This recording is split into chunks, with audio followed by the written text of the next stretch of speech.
Okay, Nightbot.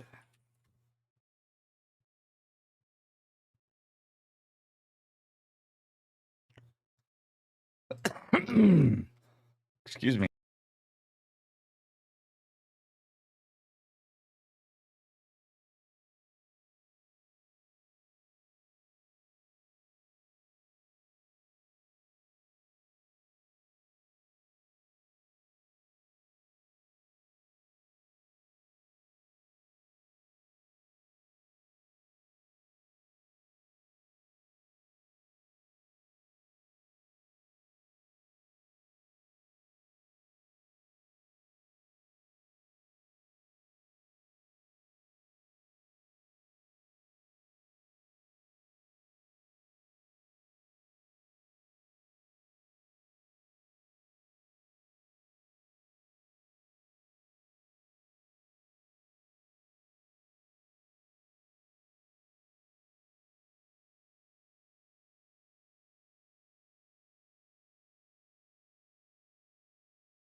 I've been muted the whole time.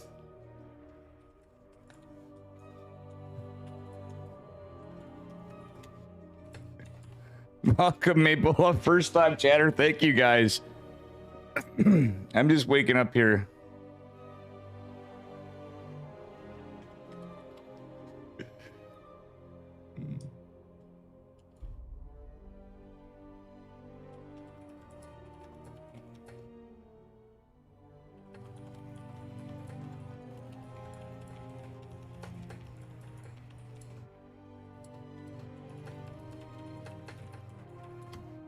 All right, guys. I figured Chickenman was nice enough to have me on this too. Put a few dollary dues in. Use those Matcherito codes. We'll get this over $100. Please and thank you. I figured I'd put in 40. The match is 50, and with this, we'll be over $100. If you guys use the codes, how you doing? Cast or JDG? Yeah, we got my mic on now. And Graf and Mayobola. Tony the Iron Bro, thanks for asking for the codes, but if everybody uses them, it adds 25 cents per code. But this will certainly push us over.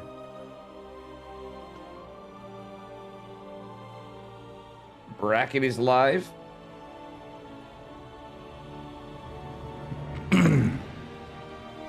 What's up, Quacka Bang? Oops.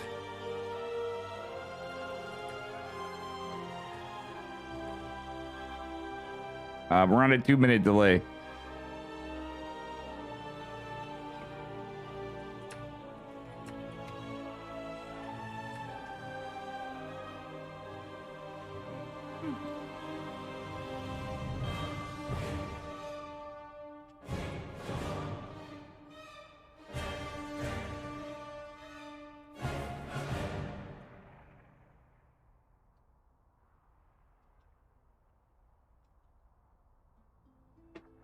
All right, let's see here.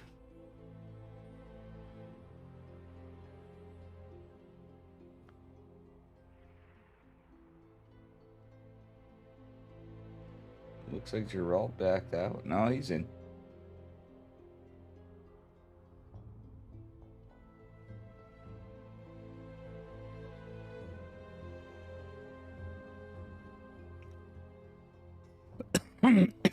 You're doing good, Caster JDG? It's because I was coughing. I'm coughing my ass off. This happens early in the morning. Don't smoke. What up, T. Roy Jenkins? Thank you, guys. Please use those codes. Help Chickenman bring the prize pool up. We're at 92.90 so far. Thank you, thank you.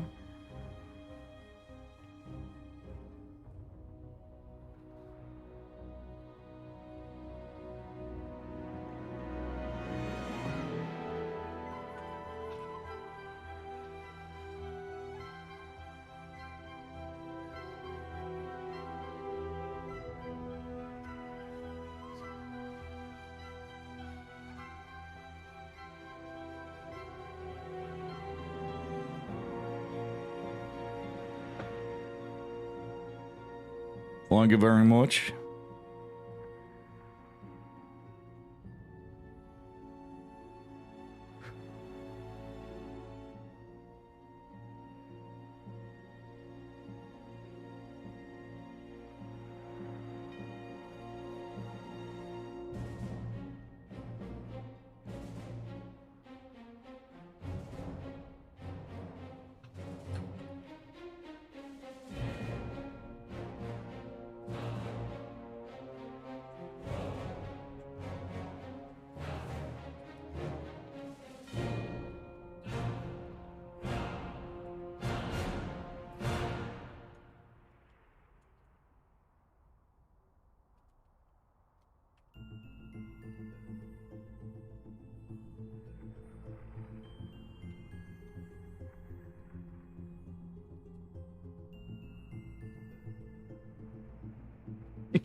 Oh, this is cool. First time hopping on one of Chickenman stuff.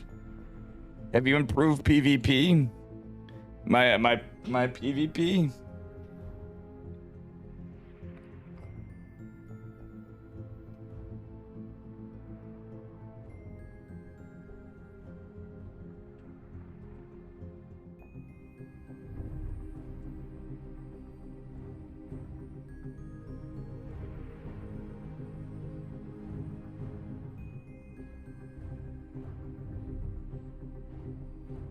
All right, so the bracket is updated. Pikachu, what up? Oh, man.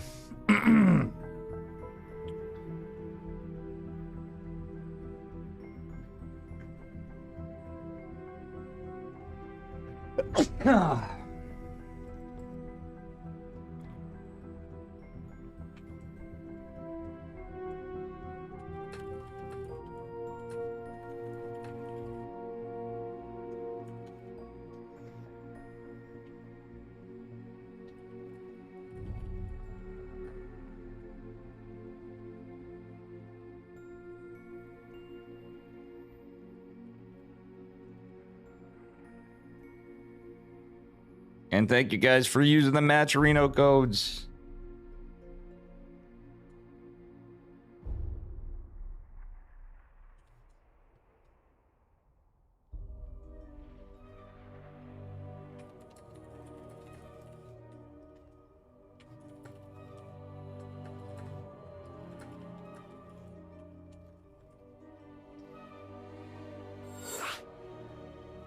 All right, we are getting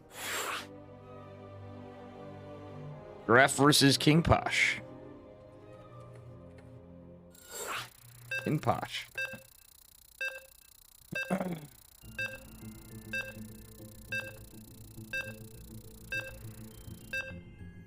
All right, guys, we have everybody's favorite Regent European semi-pro cannon rusher. Hi, guys. My PvP is improving. I've been playing like shit yesterday. So let's go. We're on to a best of 3, and I got a match. Spawning in the upper right-hand corner of Waterfall in the green. Give it up for Hasu's Kinposh in the green. Mr. Terran Man. And his opponent in the bottom left. Now for Psystorm Gaming, give it up for Gref in the purple. Mr. Cannon Rusher. This is sure to be a spicy match.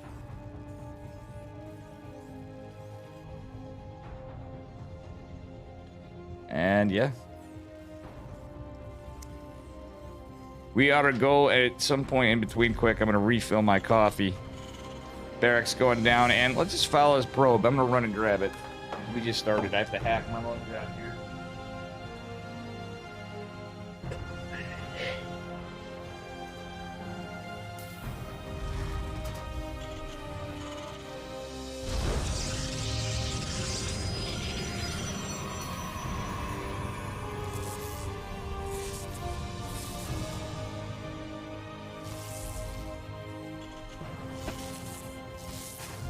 And wow, we got ourselves that first pylon already. Do apologize to allergies and stuff. Great reaction from Kid Posh, our green Terran player, who I don't think I've ever recovered before.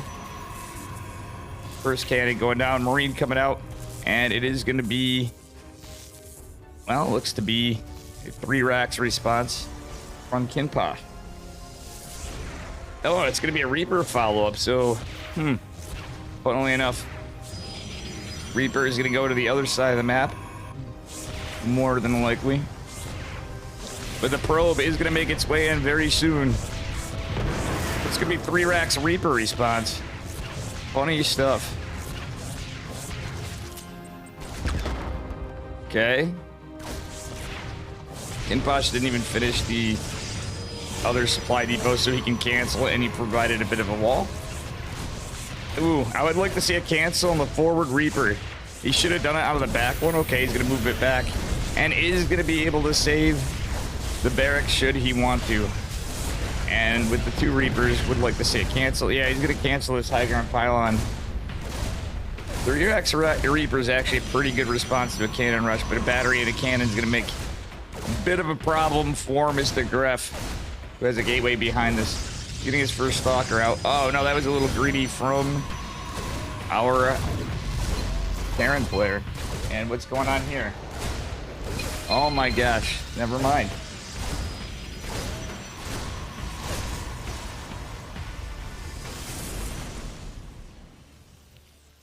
And let's see here.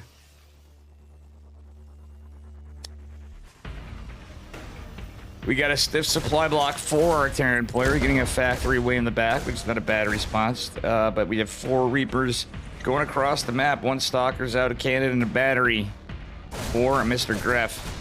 Reaper's going to start doing the work, getting a couple worker kills, forcing some lost mining time.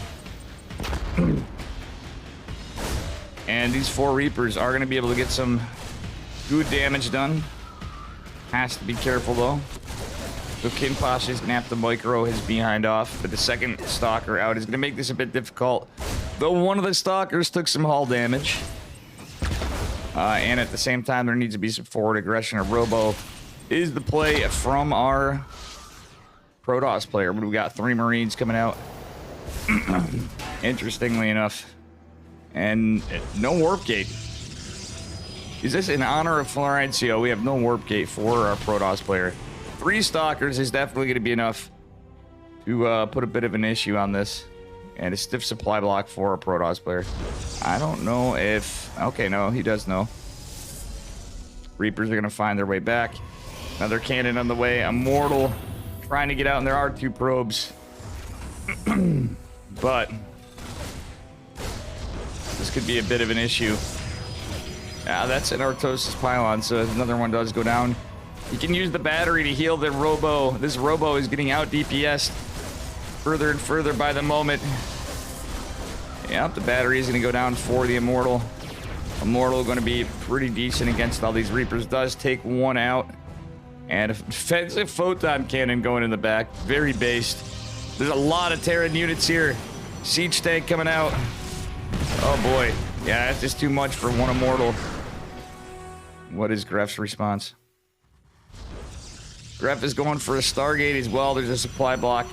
A Viking and a Liberator coming out, as well as another siege tank for Kinposh, who's very supply blocked at the moment. But he's got a lot of units. Stalker's not coming across the map. Would like to see those come.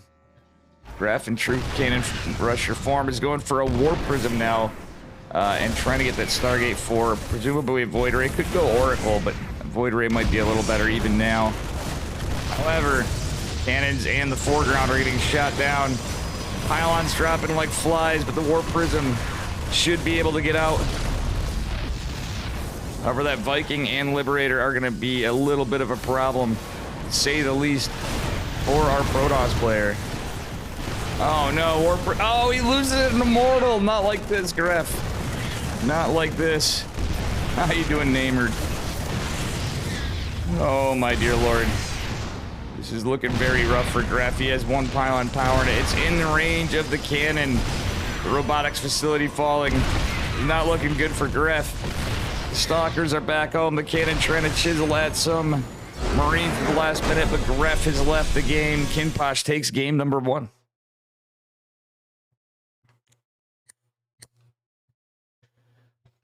All right.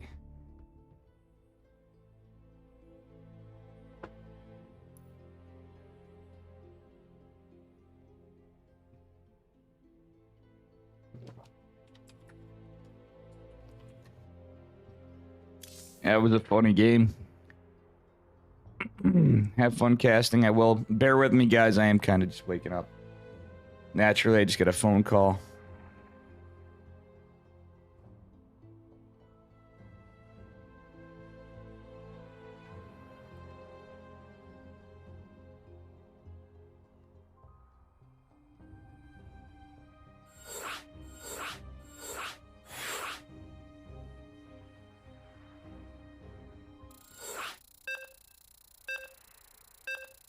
All right.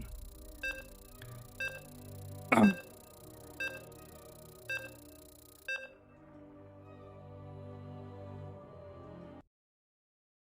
we're on the...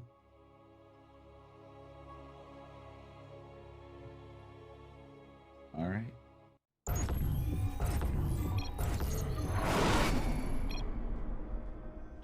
Down a point and not quite out. Oops, I gotta get rid of replay stats. Bear with me. Bear with me. Sorry about that, guys. Down a point and not quite out. In the bottom right-hand corner of Moondance. It is Greff. And his opponent in the upper right, upper left rather, give it up for Kinposh. Yeah, we're just getting situated here, so bear with me. It is late, but still morning for Dave. We had a long stream yesterday, as has been the case. No EPT cups, but I did manage to cast the amateur semi-pro. Sorry, it's like the amateurs, masters, and grandmasters tournament, which we only had a few players last night. Is the only thing I casted. Ooh, probe makes it to the high ground, but he has to be careful to keep this alive. Second probe making it in on the low ground. This high ground pylon is going to be a bit of a problem for Mr. Greff, who is going to be able to get another cannon down. Okay, it's going to get started before the barracks is done. And the probe on the high ground still lives. Gas steel is going to help the effort, but a lot of damn SCVs. And the probe on the high ground finally goes down. But there's been a lot of forced and lost mining time. Cannon not going to finish before the high ground pylon goes away, but that was 5 SCVs pulled in total, probably something like 7 out. So a lot of lost income for our Terran player, which is going to help Greff this time, but the gas deal is going to cost him as well. He's going to start mining gas.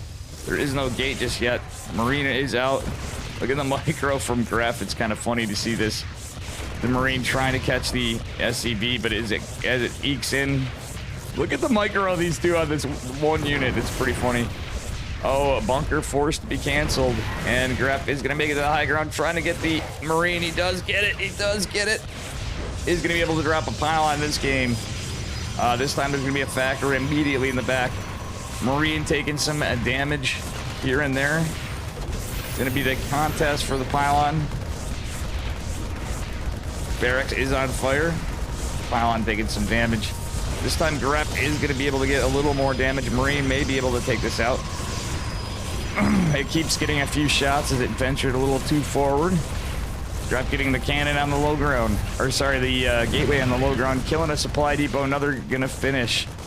This is very unlucky for our Terra in this game. Oh my god, I think these cannons might be doing the work. There's a supply block for Kinposh, who's getting a cyclone.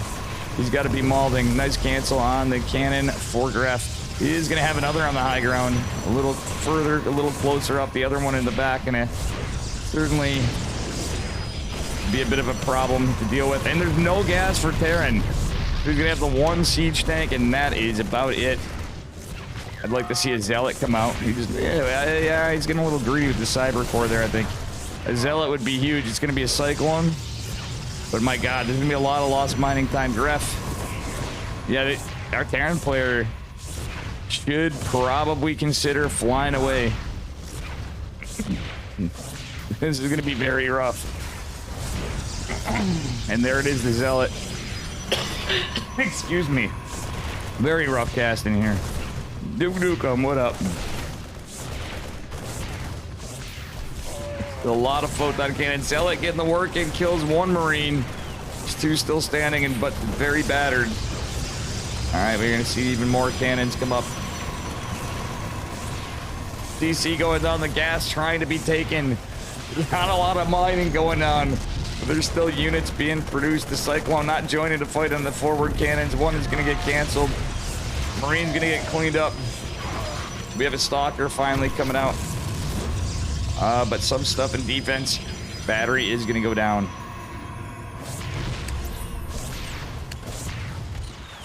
What a scrappy game. You gotta love to see it. Photon cannon helping. Stalker gonna chisel away at the Marine and the SCV to try to prevent the bunker. More SCVs coming, more Marines coming. And yeah, every worker down. GD is called. Ref takes game number 2. He does make his way in. Gotta love to see it.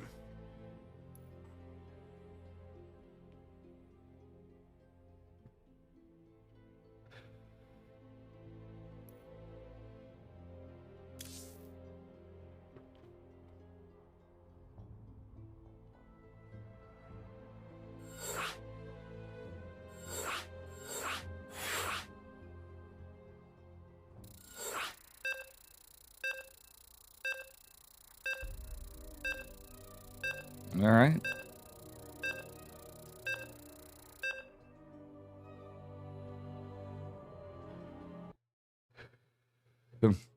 What a pretty short series, presumably.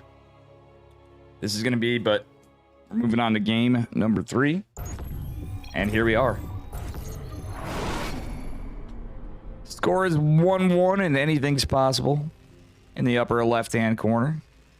Give it up for Kinposh from Team Hasu. And his opponent in the bottom right, representing Psystorm Gaming in the purple, it is Gref. Sound like really funny games. I'm sure Kinposh is molding. Gref is going to do more of the same. He cannon rushes every game. Kinposh should be more on top of it, but this map's actually quite the big rush distance. Gref going to send his second probe after the forge. Oh, look at. We're going to see the supply depot here. It's going to be blocked this game. This is a rough cannon rusher map. So Gref is not going to be able to get any high ground this time. There, as you can see, the rush distance is a little longer, pretty standard, but in terms of the pathing, so he's gonna have to get a pylon down right away. He's not gonna be able to get a cannon that early in this game. He's gonna start chiseling away at the supply depot. Second probe making his way up. And we are getting the double gas this game. That last game, that gas steal was clutch. Welcome Flood Advisor as well. What up? All right. Probe actually getting some work in, but has to be careful. The Marines on the way. The cannon not quite done. Ooh, he's going to be able to get 2 cannons, though, on each side of the supply depots. 2 probes going to start doing some decent DPS, but have to be careful of the Marine. Yeah, he's going to pull the one back. Decent micro. Cannon just finishing now, and is going to have some high ground vision. Oh, no. Gref not being careful. He's going to lose a probe. He needs both. Okay, Gref does have his core coming. He has escaped back home. Gonna send in another probe. In true cannon rusher style. Oh, Marine almost goes down, but not quite. Has to be careful not to lose this probe again. Probe has not gained any shields. Yeah, he could probably...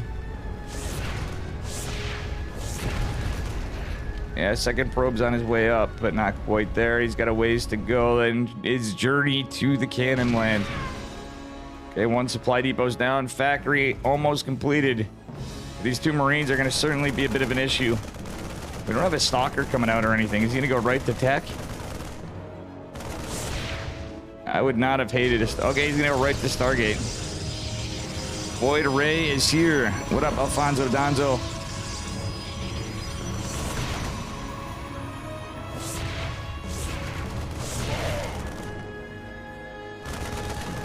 Ooh, this is going to be tough. Gref has 2 very badly injured probes, but he needs to keep his cannon alive. I would just go do it.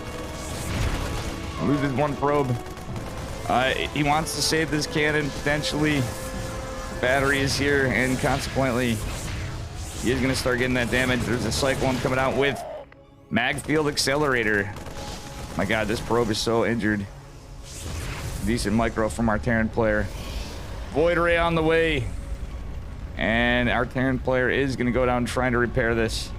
But there's no ground units for our Protoss. I would have liked to see it at depth. That's actually the play here. He's going to lose his other probe. Void Ray coming. We're going to see another probe go across the map. Oh, there already is another probe across the map. But the Cyclone with Mag Field is going to be a problem. The battery is destroyed. Another photon cannon going. Oh, mamma mia. This is going to be rough. Does the Void Ray Prismatic align right away? No, he's going to be careful. Yeah, okay, here we go.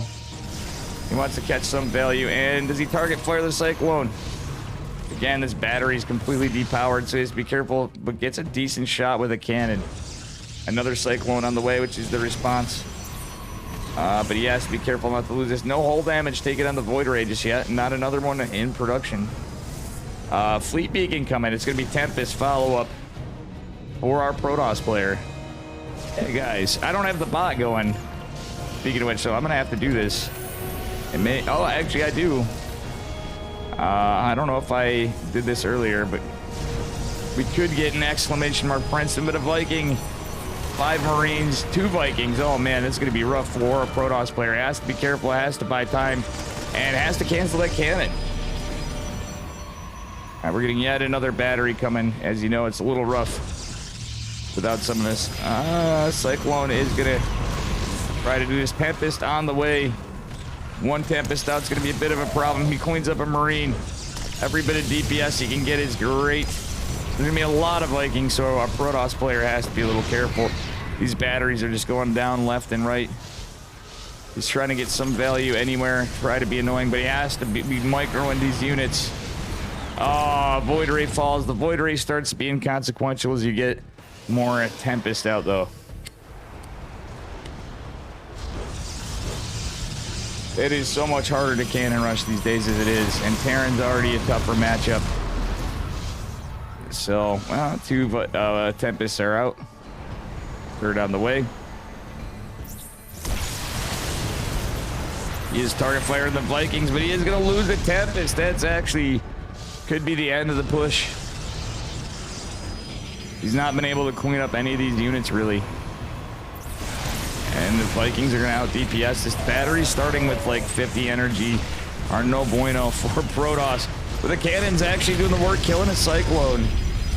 Ref has to be careful. But I think our Terran players starting to mass enough of an army. Every set of Vikings coming out are not going to be able to kill the cannons like the Marines and the... Well, now the Vikings are landed, so that's going to be a bit of an issue for the Viking. Actually, yeah, he should be targeting the Cyclones. Ref is upset and unfortunately loses game number 3.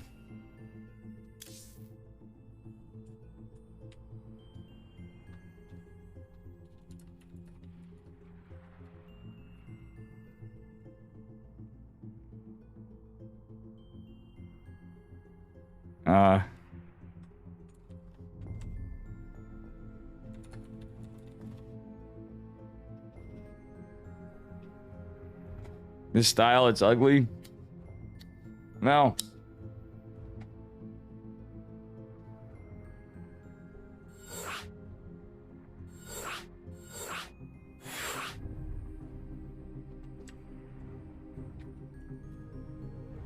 Oh, Mass Reapers. Yeah, that was game number 1. Cyclones, Vikings, that's the proper responses there.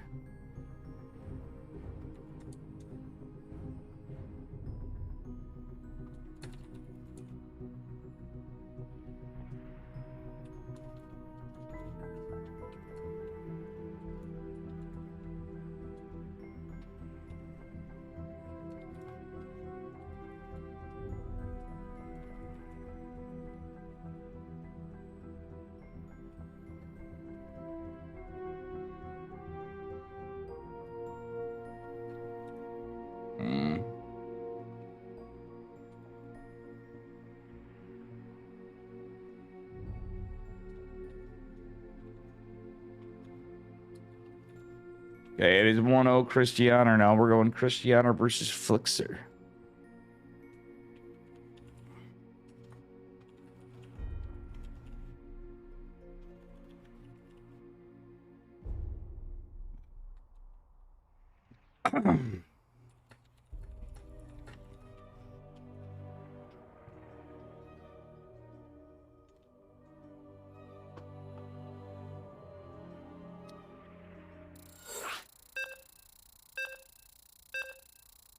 All right. Let's go.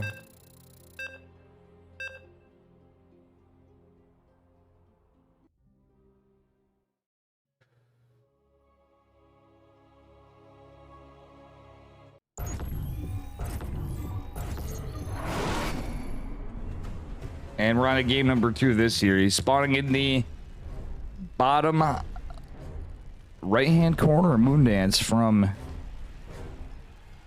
Harvard Esports, Hazard Esports. It is Flixer in the orange. Our Terran player going to Proxy Racks, and his opponent in the upper left. Give it up for our pink Polish Protoss from Blazer. Y'all know him. It's Christianer. It would not be a cock of the walk or a Chickenman tested without Christianer. But, you know, we're actually covering Chickenman's tournament series this time. Imagine that. So, guys, please, please do help out and use those Matcherino codes. Let's make this an even $100.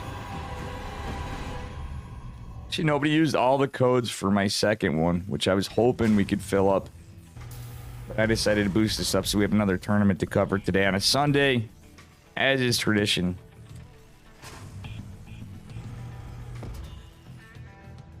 Alrighty. Probably going to be a proxy Reaper with this 111. Is it all going to be proxy 111? That's the question. Could be proxy everything for all we know. It's likely to be a Reaper.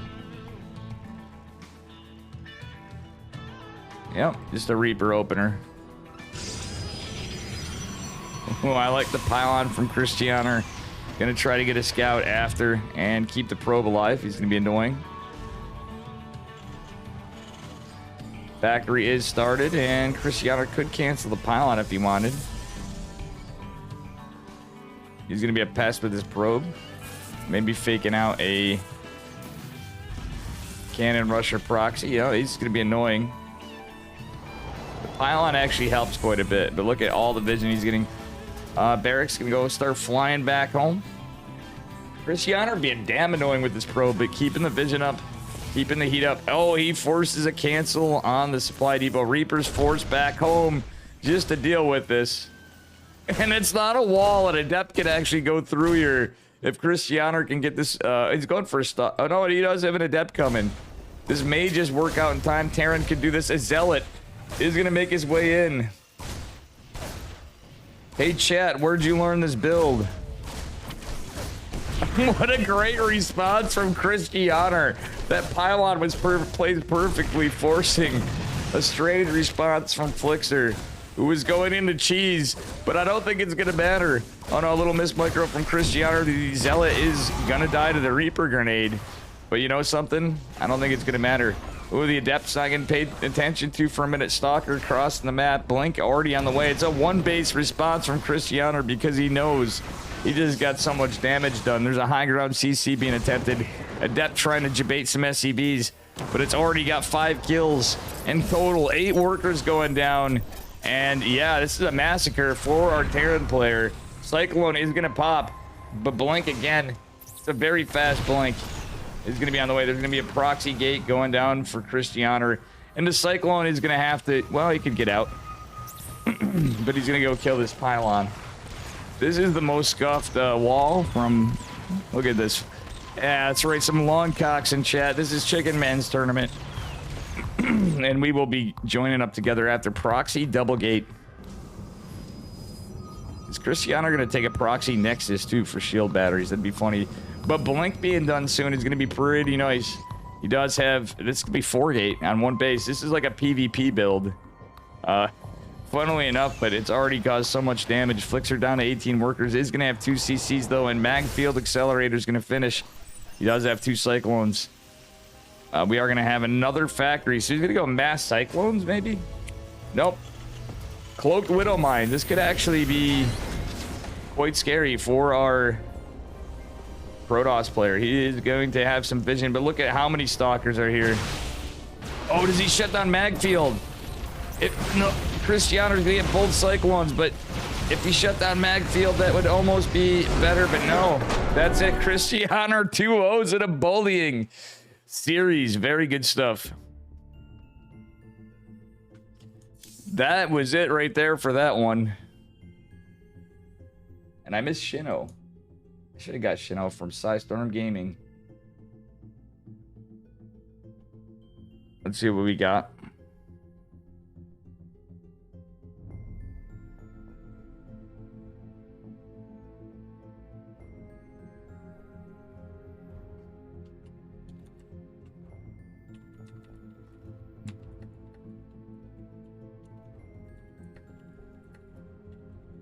Let's see what Chickenman has. Actually, do I have Chickenman open? Yeah, I thought I did. Wait, where is Chickenman?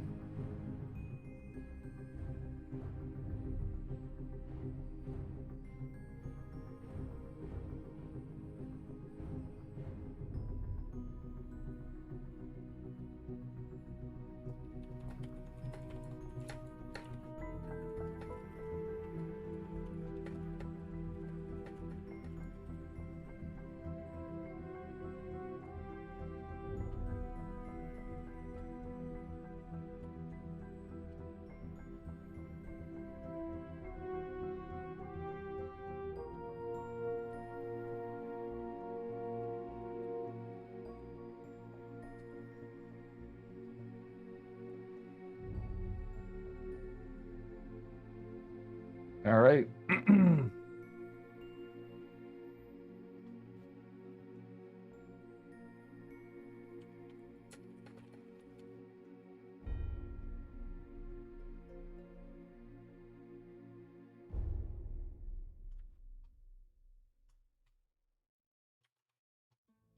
All right, here we go.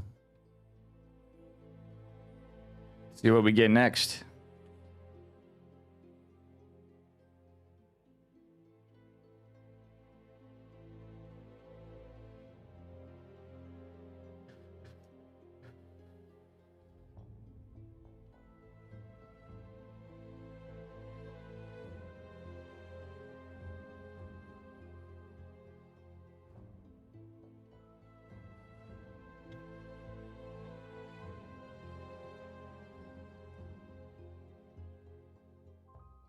And we now have 35 codes remaining, guys. If you want to check it out.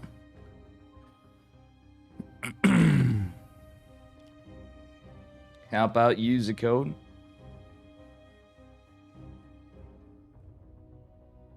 Rattata on a 2-0.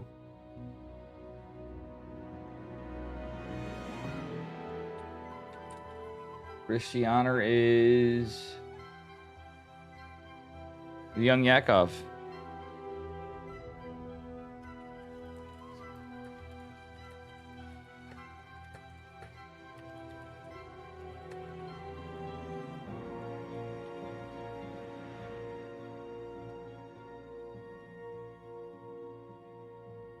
All right.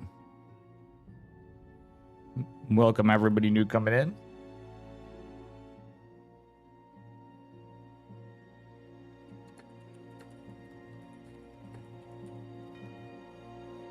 Cuckoo and Poppy are ongoing.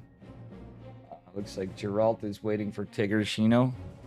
I wish I was going to Mindle Milky Cow. Nicarac Story are ongoing.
I'm just trying to find a lobby here.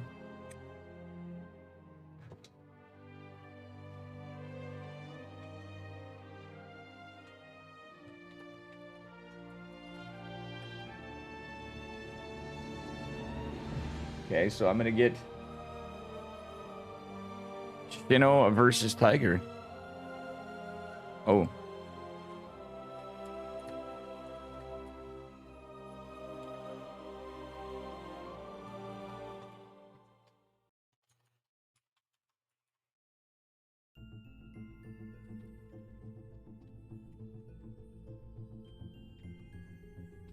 All right, I was gonna get Shino. We're gonna get Cuckoo versus Poppy. This is gonna be a good one, as you know. Cuckoo versus Poppy. And here we are. Is this actually true? I thought he was in Heroes. Spawning in the upper right-hand corner of Waterfall from NFS. It's Poppy in the blue. I thought he was in Heroes, though. Maybe I'm wrong. He may have just changed teams. And his opponent in the bottom left representing Team Roddy. In the green, it is Cuckoo. Little PBT again. Lots of PBTs today, interestingly enough. So far. We do have some Zerg players. We have Aristori. We have Trifax. We have Geralt on this side. If I follow here, Milky Cow, another Terran. All sorts of stuff going on. Man, Kinposh has advanced to Trifax. Trifax, another Zerg, actually. And, yeah. Rattata is waiting on the winner of this. I'll be bouncing around a bit, but likely to follow a winner of this versus Geralt. And this is a best of 3. Apologies for that.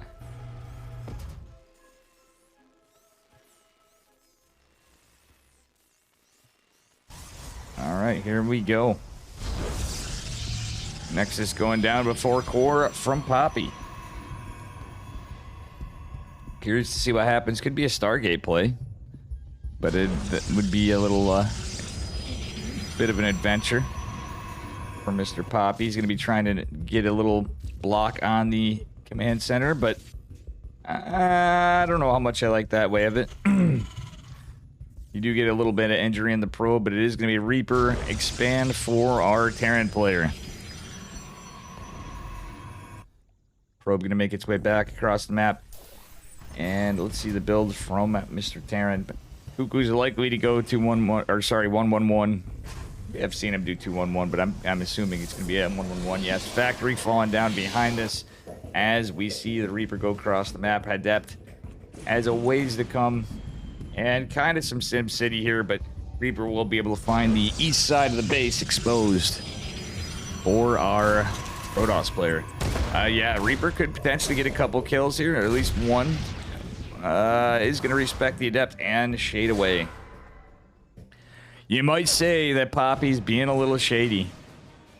Oh, I love that debate of the, he gets the Reaper. That was a big brain shade.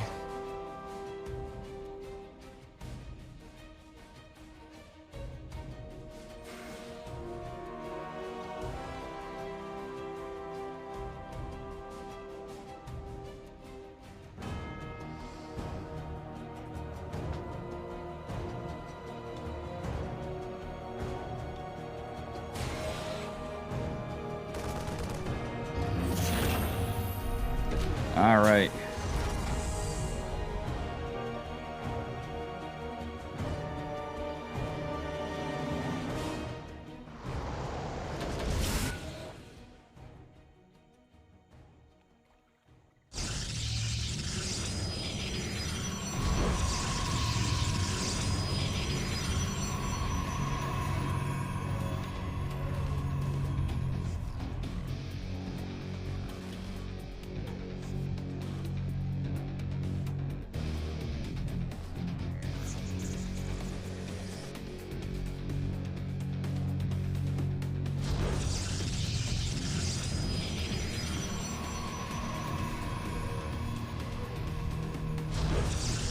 Oh my god.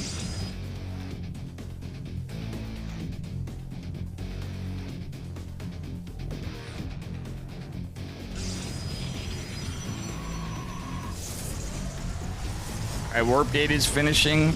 It'll be good if they're both Protoss. Nah, PBT's a good matchup, man.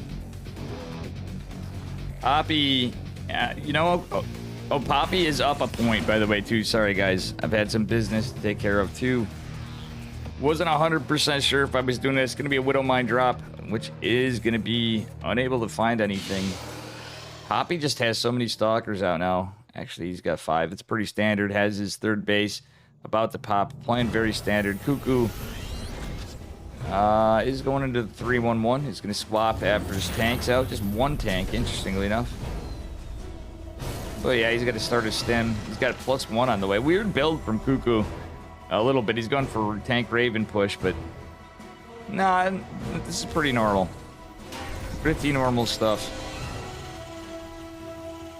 Just interesting to see the +1 that early. No, actually, this evens out. +1 and stem should finish at the same time. Gonna see the swap Reno for the combat shields after. Tank not in position though, and this is a lot of stalkers. 4 stalkers in the back and a war prism, 3 in the front going to aggress. But that tank placement's actually pretty good in the back base. And does Poppy micro this? He loses a stalker. He potentially is going to lose this war prism. Oh my god. 3 stalkers in the front going to be annoying, but this is the bit of the issue. He forces a recall from Mr. Poppy. Welcome, Seed. I'm sorry, guys. Widowmine gonna not find any value just yet, or is it? The warped in stalkers coming, and that warp prism is, oh man, he had to trade workers for a 250 mineral warp prism. This is going pretty good from Cuckoo. Cuckoo's been improving quite a bit lately, but Poppy is certainly a very good player. Another warp prism on the way, a charge follow-up, and we do have 2 more gates finishing here. We are now on 6 gates so far. Forge follow-up for our Protoss player. But this is going to be a pretty big push and a timing attack from Cuckoo.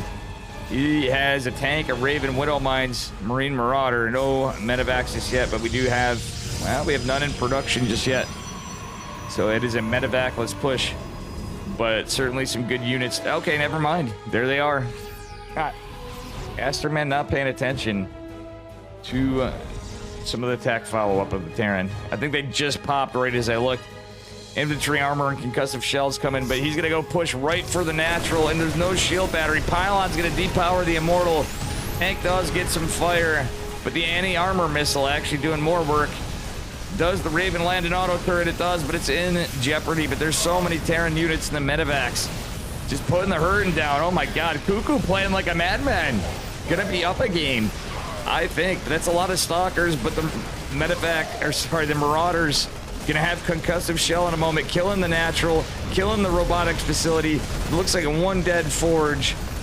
We weren't able to get +1 for Protoss. He's now gonna take another Nexus. He's hanging on for dear life, but stalkers coming in the back flank to try to surround. However, they're just getting chiseled away. These stalkers just not putting on the hurt. I would say these trades are starting to be more and more worth it. Poppy, GG's, and Cuckoo takes game number 2 in a return of the series.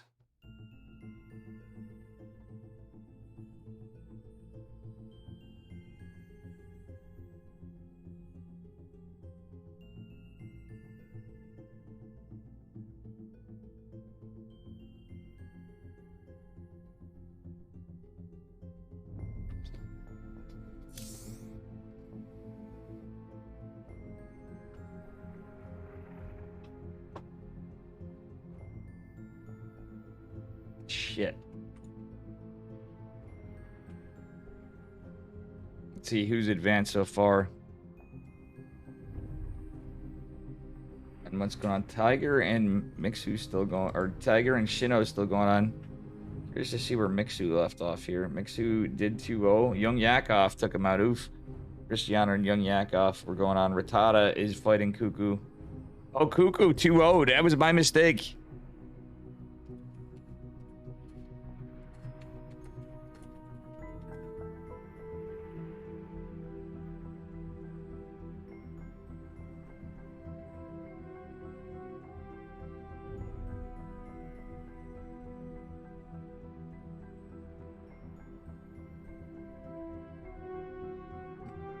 Take a look here to see what we could potentially catch. Cuckoo 2-0'd Poppy. Goddamn.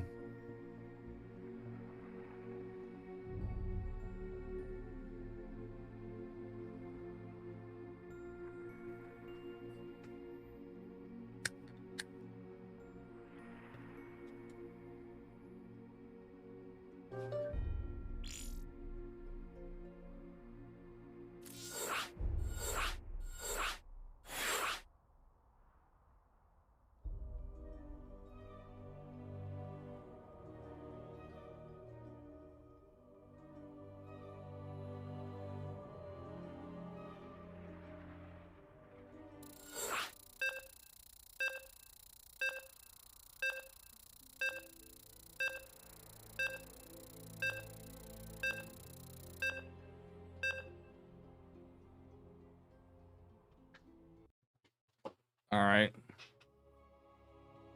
What up in the house? Welcome, everybody.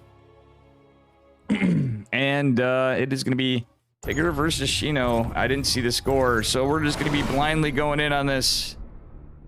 Oops, I've been messing this up. I updated the wrong thing and don't know the score.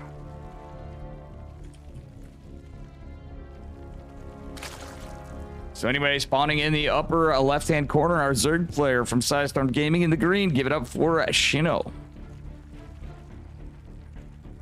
And his opponent at the bottom right, representing Hasu, it is Tiger, or Tigger. I think it's just Tiger. It is Tiger. For sure. Okay, looks like a pretty standard opener from Shino. Tiger could potentially get the block. No, he's not going for it.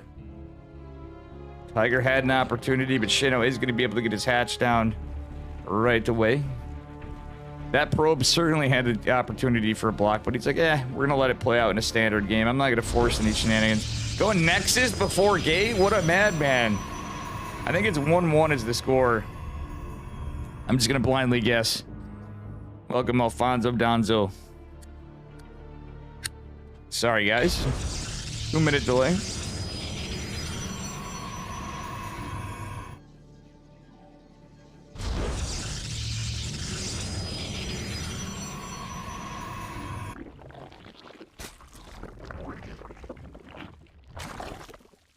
All right.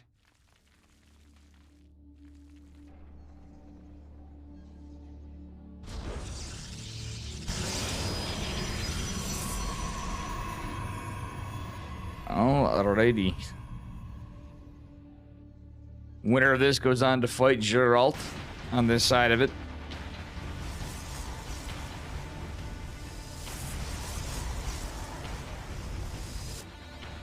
And we do have a pretty good sign up today. Lots of players. Cock at the Walk.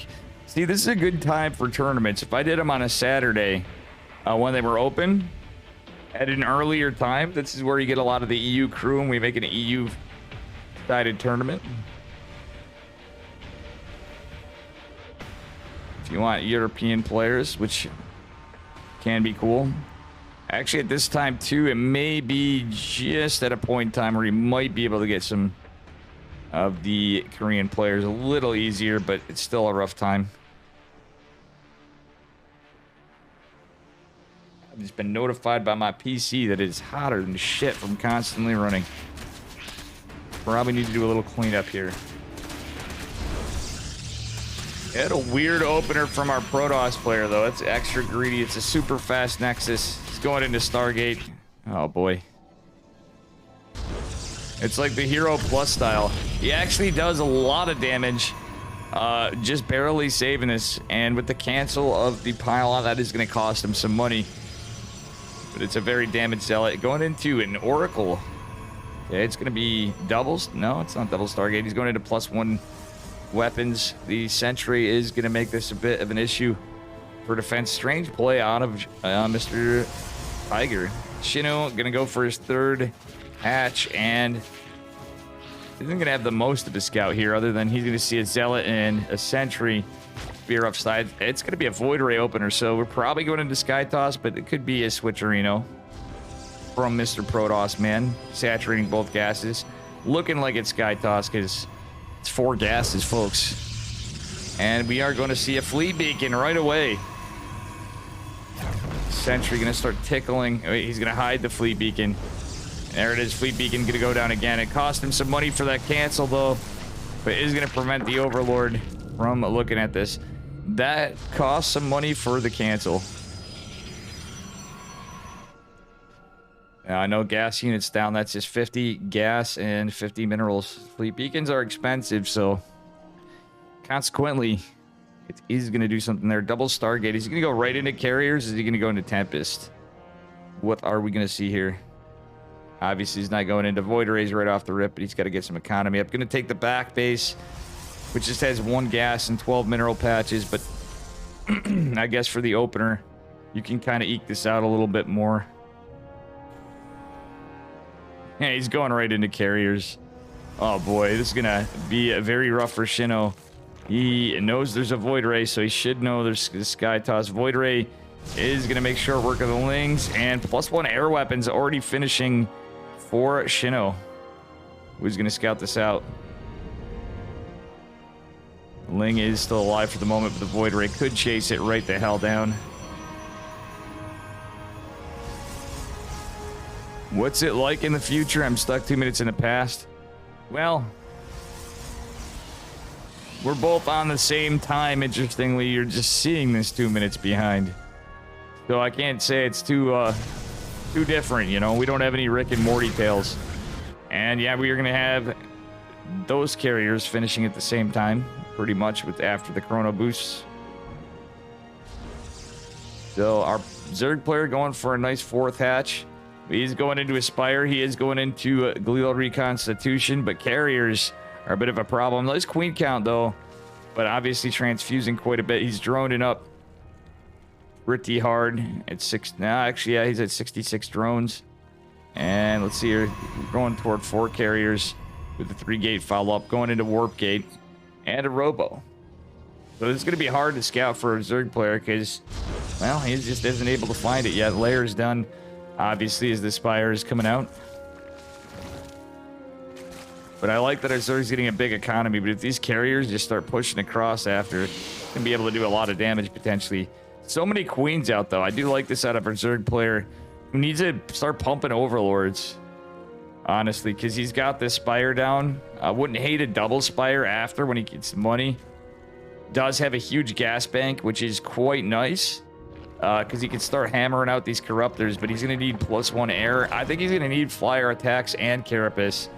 Protoss going for all the bullshit, though. He starts with the carriers, follows up with Charge, +1 and Templar Archives, going for the 4th base at an early time.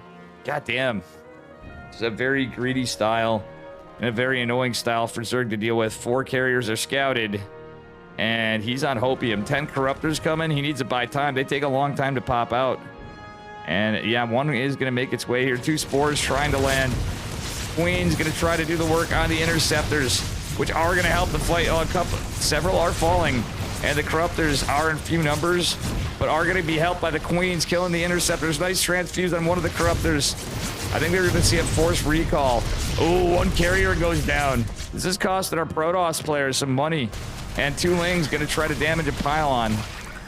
So this is going to be mass Corruptor, but I love this. Flyer Carapace is the answer, and melee +1 for Zerg, so it's going to be Ling Corruptor, which is actually pretty good with the +1, but it's going to be charged lots to follow up. Thick Beam is very good against Corruptors, but he's going to micro away against this. Carrier is expensive unit, and guess what? The problem is there are going to be so many Corruptors out. It's a transition into Ground Toss, so this is a bit of a debate, and this is match point, I believe. Oh my dear lord. This is going to be very rough for Shino, who has a beautiful start, but he is going to get the 4th base. Can he go in and get more value? He can't. Go into the main. He's going to go into the main. If he targets down some pylons, this could be big. He might even just go right for the Nexus. Archon's obviously stuck out. He has nothing to contend with the air, but the Zealots are going to push out across the map. Roaches have been eked out. Glial Reconstitution is done, so at least he has speedy Roaches. But there's still a lot of supply tied up in Corruptors. In total, it is only 13 Roaches, 22 Zealots, and this is very, very rough. Main base is going to fall for a Protoss player, but so many Zealots out. There's a lot of Queens, there's Ravagers. The 3 Archons are going to make this a little rougher too, but beautiful surrounds from the Zealots. It's a fight on 2 sides, but Nexus does foul. A Zerg player really needs to pay attention to this, but is starting to clean up the army. That's 5 Archons. Zerg is having a tough time fighting this, but I think ultimately, even with the micro be damned, Warp Prism has to be careful of the 2 Spore Crawlers. This is actually a really good response from Shino nonetheless. Tiger's starting to fall apart. I think we're going to see another Archon fall. Zealots being warped back in, but another Nexus falls with the Corruptors behind this. Shino playing very well. This is a very tough style for a lot of Zerg players to fight, but I think he's actually going to do it. I think Tiger is going to fall. The supply is looking very much in favor of our Zerg player. And Shino takes game number 3, I believe. That was sick. Play from our Zerg player.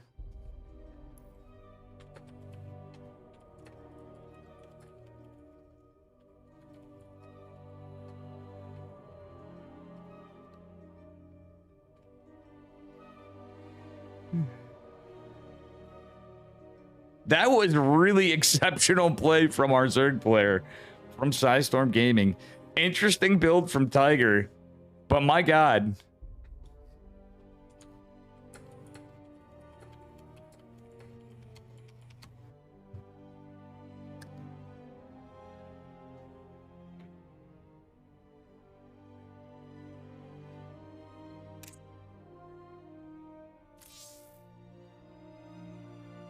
And I think that's it there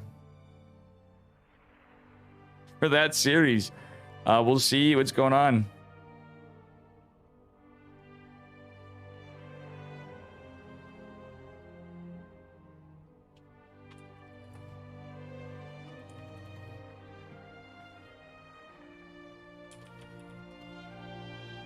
And we got Geralt. Oh, I updated early. Sorry, guys.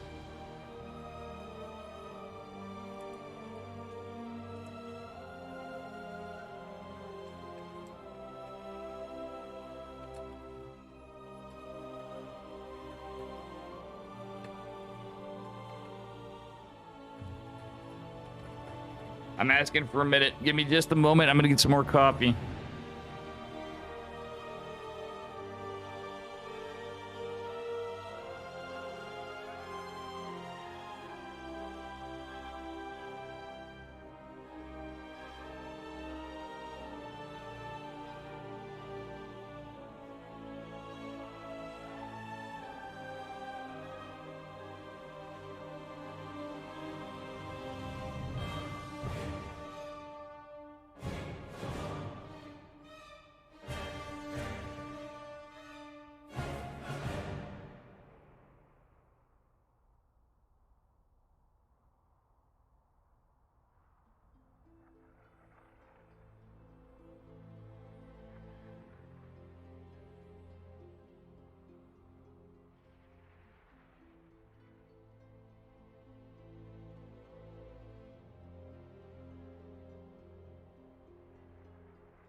And I am back.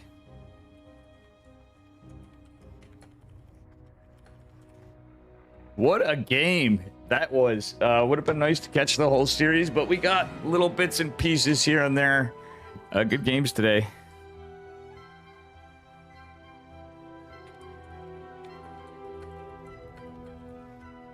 We got a Storm Gaming versus Storm Gaming match.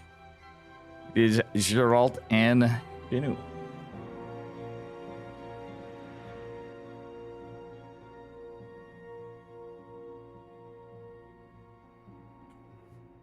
Welcome, everybody.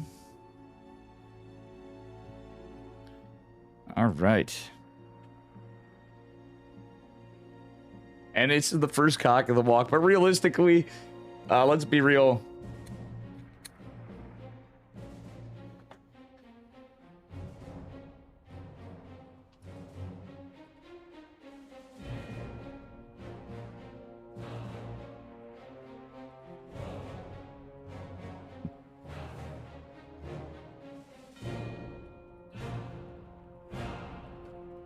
And guys, please use those Matcherino codes.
All right, Geralt versus Shino. I see Dave Test is live. I click. I'm not disappointed. This is going to be for a bit. I'm going to hang with my girlfriend after and stuff. Might be on tonight for a bit. We'll see. I'm going to try to set some good hours. I have to take care of some things today. After this, we may even go out. I'm hoping to make it to Castle Chickenman in the end.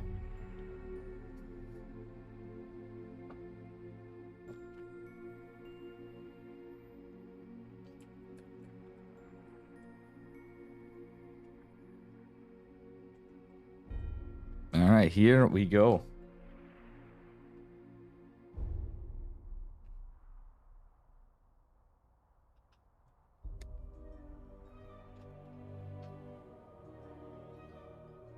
It is good to see Chickenman back at it again, too, even though, you know, he's been getting back to the cock of the walks. Excited to be this.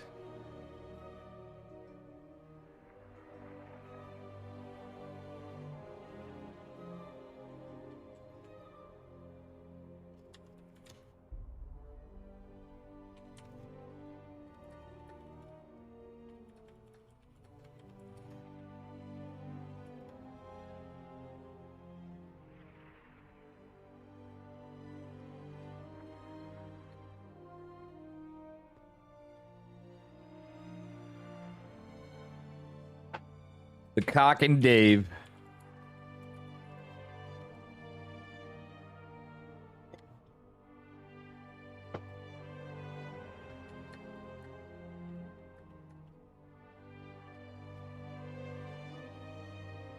Got a little PVZ for you again.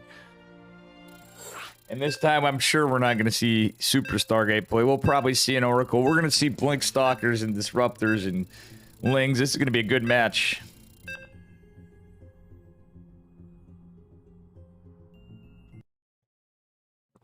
Going to be a good match. We got our man Geralt. But man, Shino played so well the last game. I just can't. I'm just thinking as my Zerg side, that is very tough to play against. Spawning in the bottom left-hand corner of Data CD's nuts, as I call it, in the blue. From Psystorm Gaming, it is Geralt. And his opponent in the upper right, also from Psystorm Gaming, in the green. Give it up for Shino.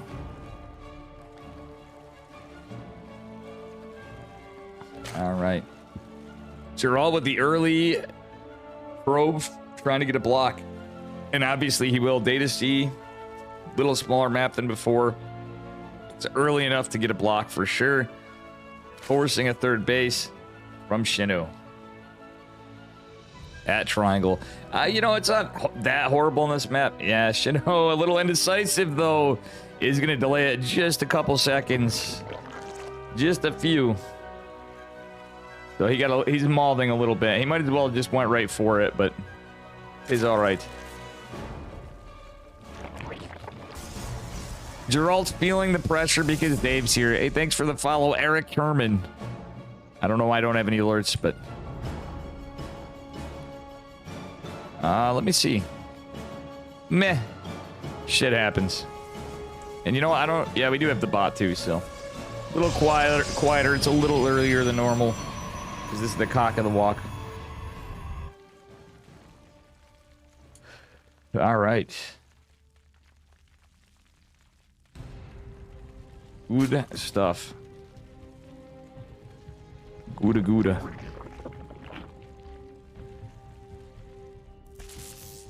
PVZ? I don't know. It's a good matchup. Those guys were talking about Chickenman doesn't like PVZ. I don't know. I think it's a pretty good matchup nowadays. But man, Shino with the absolute bodying in the last matchup.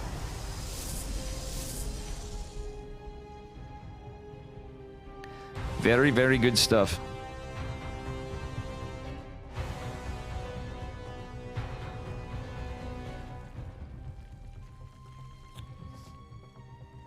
Okay, he's pulling off gas and not... I hope he returned cargoes the gas. You know what I say? A penny saved, a penny earned, especially in gas. When you're opening and ZVP. But we're going to have a little bit of a delayed third base, which is going to be the natural, of course. We're all going for Stargate, Adept Opener. Looks pretty standard. He's going into Warp Gate. Looks like a build off the hero build. But of course, Probe going to make its way back home. Adept trying to find some value. Does get some scouting information. Is he going to try to make it past this?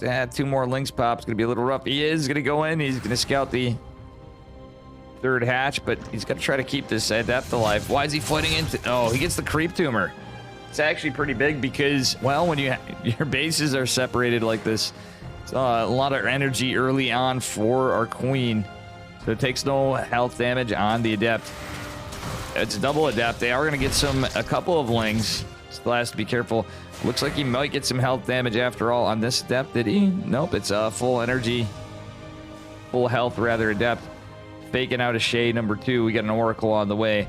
Gonna pop as Warp Gate continues its way across. So we're gonna see another Oracle. It's gonna be 2 Oracles. Second gate goes to complete the wall. Geralt setting up for his third base. Is gonna get it at about 4 minutes. 3:55, 3:54, 3:55. We could say 3:54 and a half.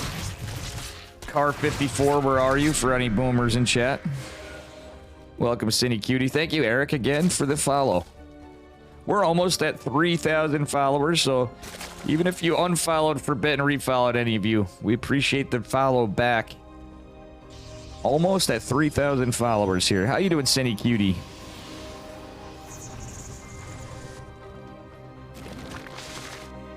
And a double Oracle making its way across.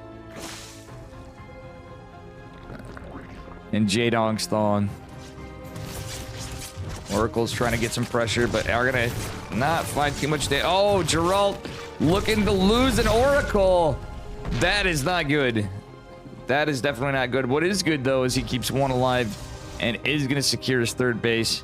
Shino does have a lot of links, though. He's not pushing across the set. Evo Chamber at the third. Probably going for that +1 melee. And Lair on the way. No Roach Warren as of just yet. Blink is on the way for Geralt. And he has 4 more gates to follow up. Adept's cleaning this up. 2 Adepts doing a good job of cleanup. Oracle is going to scout the 4th base. Sadly, losing the second Oracle was no bueno for Geralt. Rather, 1 of 2. I don't know if it was the second. He gets another one out, though, behind us. Going to Oracles and Blink Stalkers is quite good. Actually, he has 3.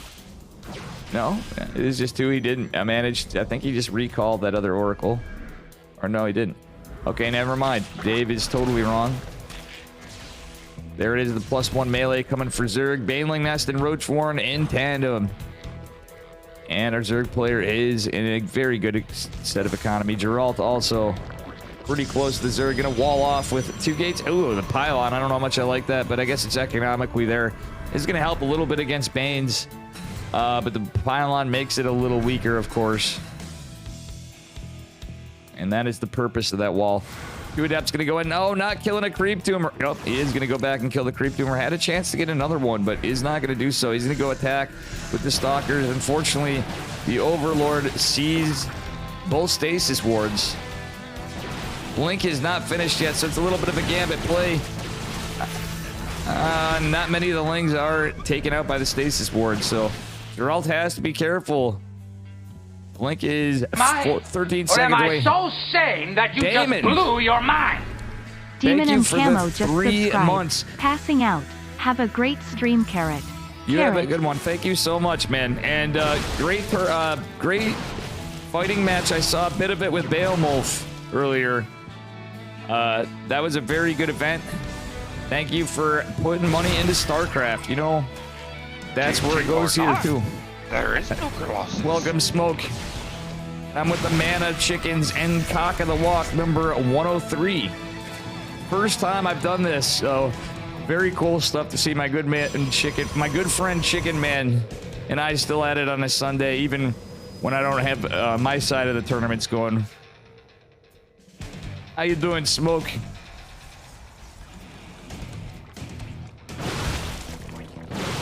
And will this stasis ward catch some high value. Stalker's blinking back. Oh, a little better this time. Does catch 7 lings. Welcome, Smoke, too. Also go Geralt. Yeah, our man Geralt. Shido, though, a great player as well. He did a great defense against a double Stargate carrier opener against a Nexus first build, which a lot of Zergs would just die to, I feel like. Because it was a charged lot Archon follow-up. And, man, Shido just did a fantastic job. Geralt planned this out very well. Shido not able to take a 5th base against this, of course. Geralt on 4 base saturation. He actually has more workers than Shido. It's the hero-style charge is finished. It is the double forge response with 1-1. And Zealots and Archons defending the right flanks. Oracle's going in the center line. And Geralt on the 3rd base. Look at this multi-prong harass. And as people say, this makes the matchup feel a little bit like PvT always had. There's a lot of lings coming in here. Geralt pushing on the right flank is going to leave himself a little exposed. Oracle's going to help this fight. Some Zealots warping in. He needs to defend these this 1-1 from finishing at the least, even if he lost the 2 forges. Would want those. It is going to be a fleet beacon transition with +1 air weapons behind. So we're going to see a double Stargate carrier as a very cool play from Geralt. Kind of messing around with the hero build, but that's going to be a little unexpected, and just I don't think that Shino's going to be able to afford this. He's got 4 hatches. He's taking a lot of pressure. He's getting a lot of lings and roaches forced out. So as the game goes on, well, Zealots and one Archon aren't going to be the greatest to fight this unless we get a nice surround. It's so many Zealots, though, and the Stalkers are going to join the fight. However, there's so many roaches on this. 1-1 did finish for Geralt, however, and melee attacks +2. Finishing for Zerg is going to be a bit of a problem. +2 ground weapons going to be destroyed. Nice warping of Zealots to defend the line of probes in the 3rd base for Geralt. However, oh, he just gets a Stalker in time, and the lings are not moving. Live match with delay? Yes, it is. Welcome, everybody. Thanks again to Damon, and you have a good night. And again, thank you for providing the world with some good StarCraft. Mr. Bale covering that side of it on a best of 9 with Nina versus Trigger. That was really cool. If you guys didn't catch it. And this is all I'm going to be doing for a bit, because I got to hang out with the girlfriend after, take care of some business. +1 armor is going to finish potentially for a Protoss player. He has rebuilt the forge. And what a set, what a wall. That's actually going to be really helpful with some cannons and batteries right here. Certainly going to be pretty good. Zealot's going to walk into Banelings, though. Oh, as long as they're not clumped up, that could be okay. It is. He does scout the 5th base, finally going down for a Zerg player. The meat and potatoes of the army is on the right side. Still a Zealot flank. There is. Okay, that's not a changeling. Is a Zealot. Zelnaga Watchtower's taken, and Geralt does have some units to defend. +1 armor going to finish. He hasn't started +2 armor for a Protoss player going to finish. +2 air weapons on the way, and our first 2 carriers have arrived. Geralt taking a 5th base, which is quite good. This is pretty crazy. Geralt's on 85 workers. Hope he doesn't produce more. Mothership on the way is going to be quite nice for Geralt, and there's nothing to contend with the air. It's going to all rely on taking out the ground army. Again, the ground weapon's going to be denied potentially. Well, is it? He is forcing a retreat from our Zerg player. I think Shino is going to be mauling momentarily as the carrier army increases, and we do approach +2 air weapons for our Protoss player. There is no detection outside of the Oracle, however, but lurkers are going to be coming out. We do have seismic spines being researched. Sorry about that. We do have a big engage. Baneling's making some good connects, and Archon falling, but the shield battery's holding the second. A roach run by being attempted on the south flank. Hey, what up, Berserker? What up, Farrell? It is Berserker Esports in chat, Mr. Farrell. And yeah. Iron, what MMR is this? Like 6.5k to... I don't know Shino's MMR actually, and he's on my team. But Geralt's like a 6.5k. Wait, yeah. I know you've been out of the scene, but he's a professional Protoss. He's one of our best players on Sidestorm Gaming. He gets a little disappointed in his performance, but I consider him up there. The Polish Protoss himself, a man of honor.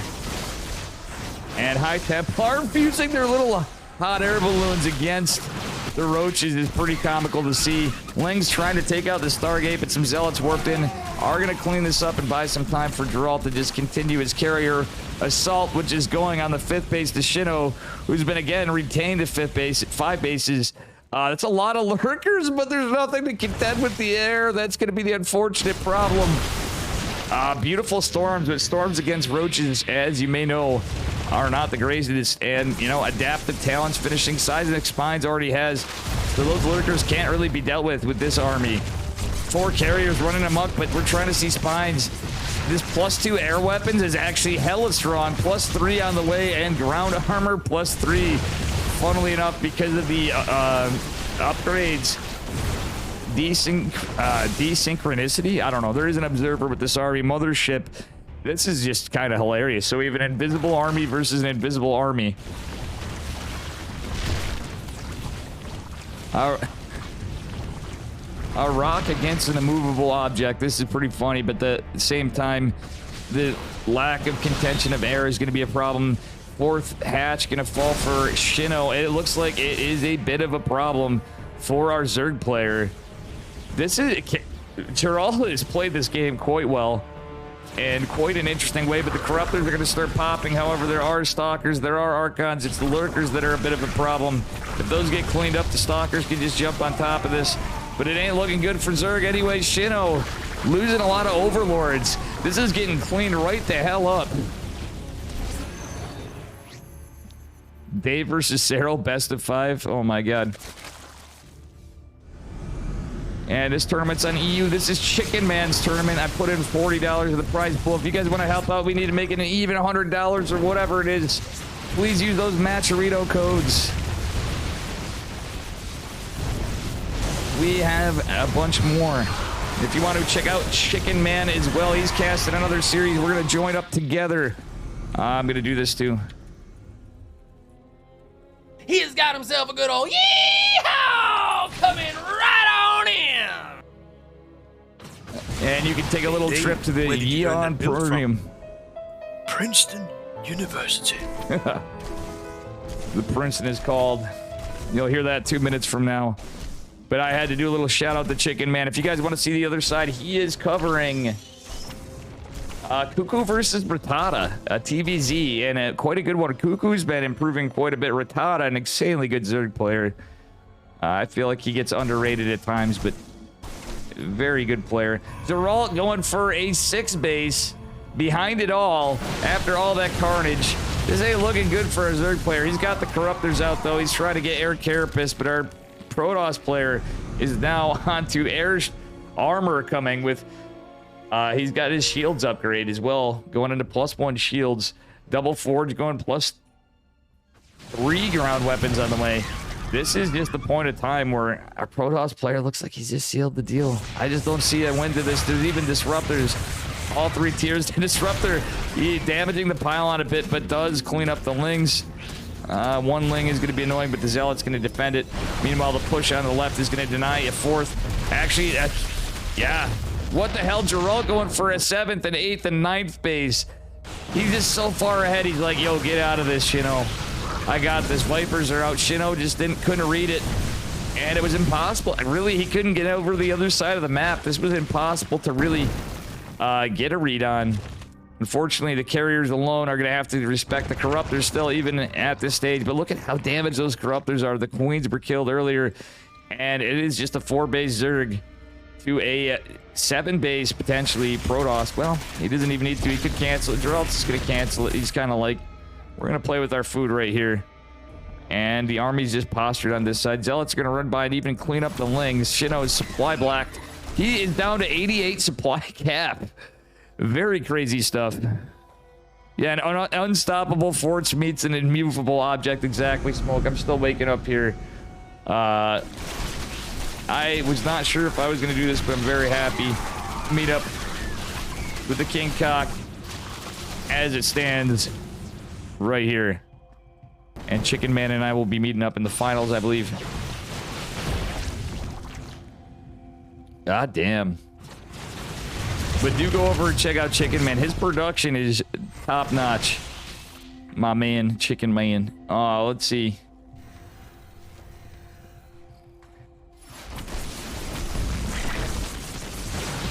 Oh my god, the lurkers are getting cleaned up. This is looking... Shino just now has a supply cap barely over his amount, and Geralt's going to secure these bases.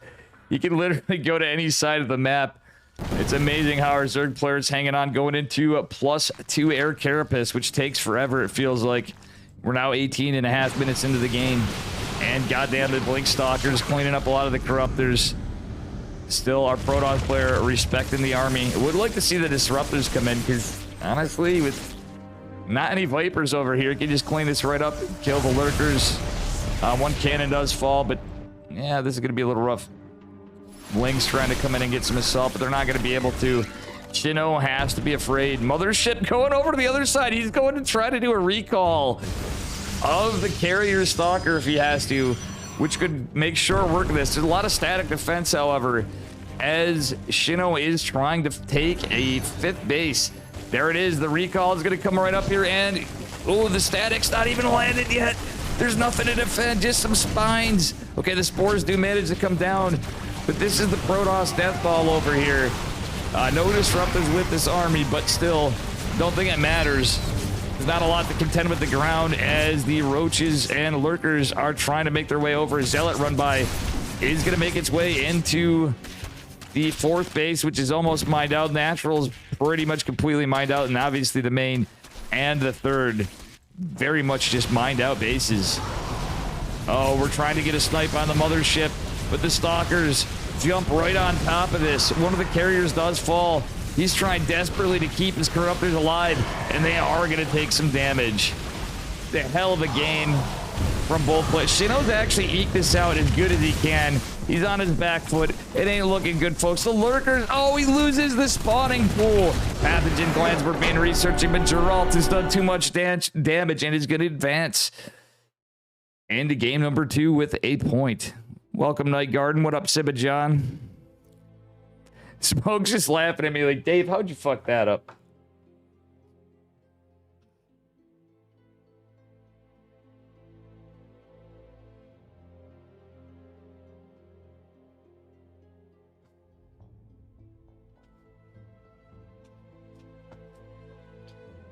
And we will be going into game number 2 very shortly. I gotta give Chickenman the buzz, even though he's killing it on the viewers today. That is good. But as opposed to having the Chickenman test open after this, it gets late for the players. We're going in. Usually it's a $50 plus whatever tournament. If you guys want to help out, prize pool at $97. We have 26 codes remaining. Let me refresh it. Yeah, we have 26 codes remaining.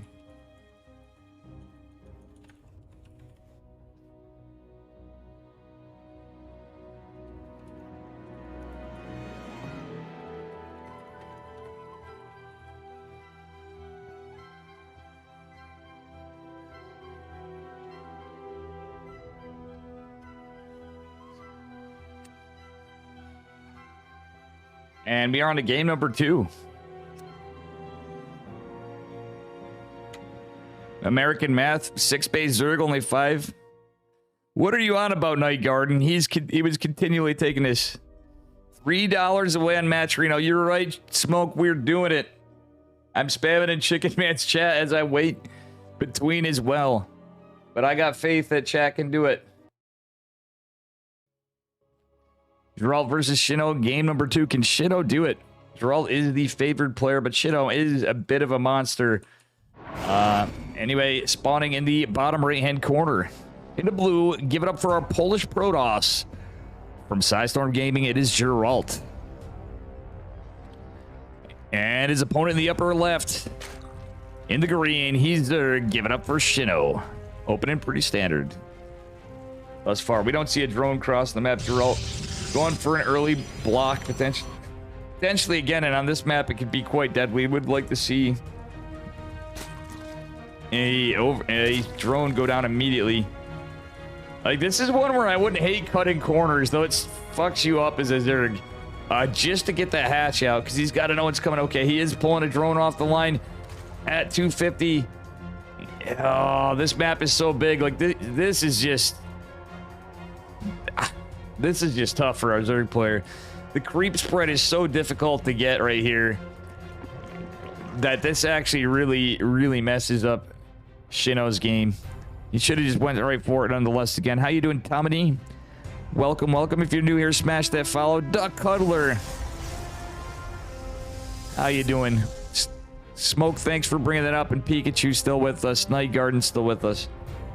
That was not American math. We were just looking at the bases as they were going down, but Geralt just kept canceling. He was flexing to go through the 6th and the 7th. In an 8th and a 9th base almost. In game number 1. Alrighty.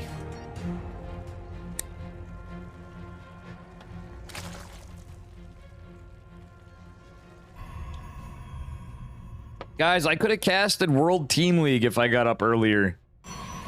And I thought I was out of it, but I might be jumping on to get some of the Code A stuff. It's tomorrow at 8 in the morning. If I could be up for that, I may actually cast it. We may change our schedule up and maybe, just do partial EPT Open Cup Americas on Monday. And that will be it. Dave is going to ratchet up toward fixing the hours. If I got up at 8 or before 8, that would be sick. Gonna be another Stargate opener from Geralt. And yeah, this map you can wall with just a gate and the Cyber Core, so he's fine. Probe's still gonna be a bit of a nuisance. Does delay the natural, which is taken as a 3rd again. And it's going to be a double adept opener from Geralt, getting the first out on the map. Again, being a bit of a pest. It is scouted by the Overlord. And yeah, we're going to see an Oracle opener again. More than likely from Geralt as the Stargate finishes. Metabolic boost about 75% done. Ooh, one drone does fall. And yeah, he's not going to get a creep tumor this time. But catching a drone is very nice for our Protoss player. Does get a 1 pop shot on the drone and did take just a smidge of health damage at 64 health on the adept. So ultimately already catching a drone at this point of the game. Not too bad for 1 adept and how everything is kind of positioned here. Okay, he's going to send the adepts. Kind of sloppy shade. Is going to be a little cautious here.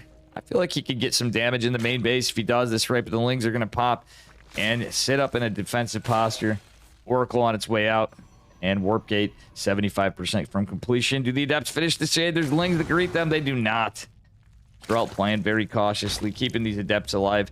Gonna go back for defense to his 3rd base. This is how you play it. Very well executed from Geralt. He's not going to the Adept Stalker approach, as a lot of people do in either game, which is a little, just a hair off meta, but I like this play style. It's allowing him to keep the Adepts to go back to the 3rd, get some damage, keep some vision, keep our Zerg busy. Well, he has some defense to keep that early 3rd base up, which is damn early this game. We didn't look at the time before, but that had to have been about 3:45, I'd say, or earlier, to be at that stage of completion. Melee +1 coming. Beautiful response from our Zerg, as we're likely to see. You can just assume with Warp Gate coming and everything being scouted that it is likely to be a Blink Stalker opener again from Geralt in the hero style. You did your part. Thank you, Iron. Apologies to be beating a dead horse here, but we're just trying to make this up to $100 at least with the Match Reno codes. In chat, Iron is going to be hosting a tournament, which we'll try to get some stuff into as we get a further details planned.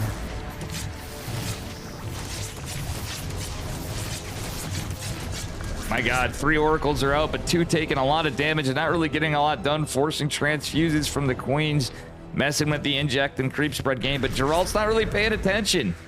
Oh no. And we do have a he's got a foracle build going on. That's what we call it here, folks. It's Foracle, Blink on the way, a little delayed, and a 5th Oracle coming. It's going to be a lot of damage from Geralt. Oracles in high numbers deal a lot of DPS, but would have liked it if he was a little more cautious. But look at the DPS on the queens. He is going to lose one. Oh, loses one. But 3 more are going to go in and finish off yet another queen. Baneling, that's going to finish +1 melee for our Zerg. But meanwhile, 4 adepts putting press. Gosh. Not even resonating glaives. Just 4 adepts coming in. Look at this multitasking from Geralt. He is picking poor Shino apart a bit. At the same time, at the cost of some oracles. Not a lot of drones going down, but a lot of pressure. Actually, in total, yeah, 3 drones, 11 lings, 3 queens is the annoying part. I guess he's buying himself some time, not really rushing. Yeah, no, he is going to take an earlier 4th, regardless of the links here. There's just 3 stalkers. All the adepts have been used up. So I don't know. It's kind of a weird call, but all the oracles are going to be forced back, and I'm glad that there was a cancel in the 4th base from Geralt, because there's no way he'd have survived that with those +1 Zerglings. Another oracle on. Oh my God, Geralt going mass. He's just pumping those oracles out, so it's going to be oracles. He's going the double forge follow-up behind it. Melee +2 on the way. Muscular augments. Our Zerg player is going into that with centrifugal hooks, so he's going to have Hydras and Banelings. He may go into fast lurkers, but he needs to deal with the oracles. Actually, this game, I really wouldn't hate fast lurkers with this. He is anticipating Geralt just to keep up the oracle pressure, but wants something to deal with whatever's coming. A lot of blink stalkers. So, unfortunately, the lings with the +2 on the way are not going to be able to do it. Double upgrades from our Protoss player behind this. We do have the ground weapons and armor coming, as is meta in the hero style. Yeah, he is continually pumping out the oracles. Get a nice cleanup on the creep tumors, and here we go. Muscular augment's about to finish, and we do have 10 hydras in production. Centrifugal hooks is going to finish in about 10 seconds, so as time goes on, even though this is a very stalker heavy comp, he's probably going to try to go for a ling run by on the back foot on one control group. That's so many oracles and stalkers, though. This is actually crazy. Stasis ward is going to be a bit of a problem.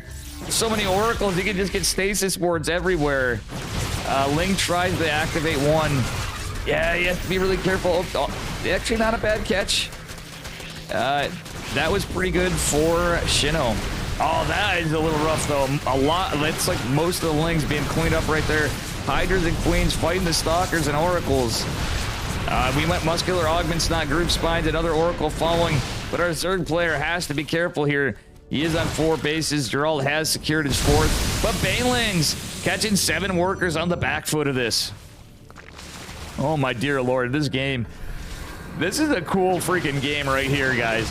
Group spines and ranged attacks +1 going down for our Zerg player. And he isn't really he shouldn't really expect Skytoss too much at this stage of the game from how it plays out. He hasn't seen Zealots yet, but Charge is about to finish. He should anticipate that. 1-1 finishing for Protoss in just a little bit. Ground armor on the back foot. Group spines have finished. And honestly, Hydras against Stalkers could be pretty good. Hydras are a pretty bad unit, but especially if he can eke out the numbers, Stalkers just don't fare as well as Charge lots would. But when muscular augments and group spines are on, it's another story. Anyway, we'll leave that for another day. The lings are gonna certainly go down after the stasis ward, and I would like to see, yeah, the Hydra's gonna start to come in. The lings getting a little bit of frontal assault, forcing some blinks back. Hydras, see, this is what I'm talking about. Look at the DPS. They are actually chiseling away at those stalkers, even with the 1-1 completed. 2-2 on the way. Ranged attacks. Plus, no, it's still the +1 coming down for a Zerg player. He is going to lose a couple drones, but decent defense from Shino.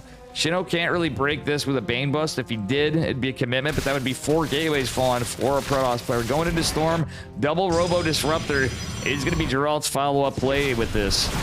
Oracle does go down. Beautiful push of the Hydralisks. 5th base going down for Geralt. It has actually completed. It's only missile attacks +1, but Stormy boys against Hydra is very rough. Again, I wouldn't have hated to see lurkers.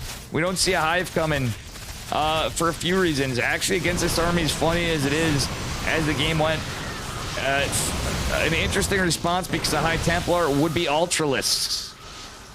If the Zerg can find some value, but he didn't go for a double Evo, but there was a lot of pressure with all the Oracles. Oracle's still out being a nuisance, and a Lingbane trying to jump on top of this.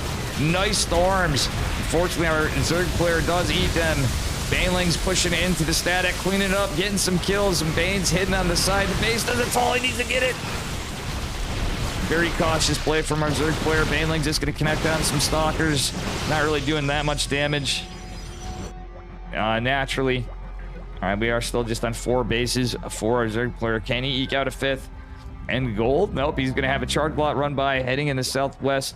And Banelings do connect on, and not much down here. Nice attempted run by, but he forces another 5th base for Geralt. That was actually a decent catch. Let's look at the trades. Lurker then just now going down.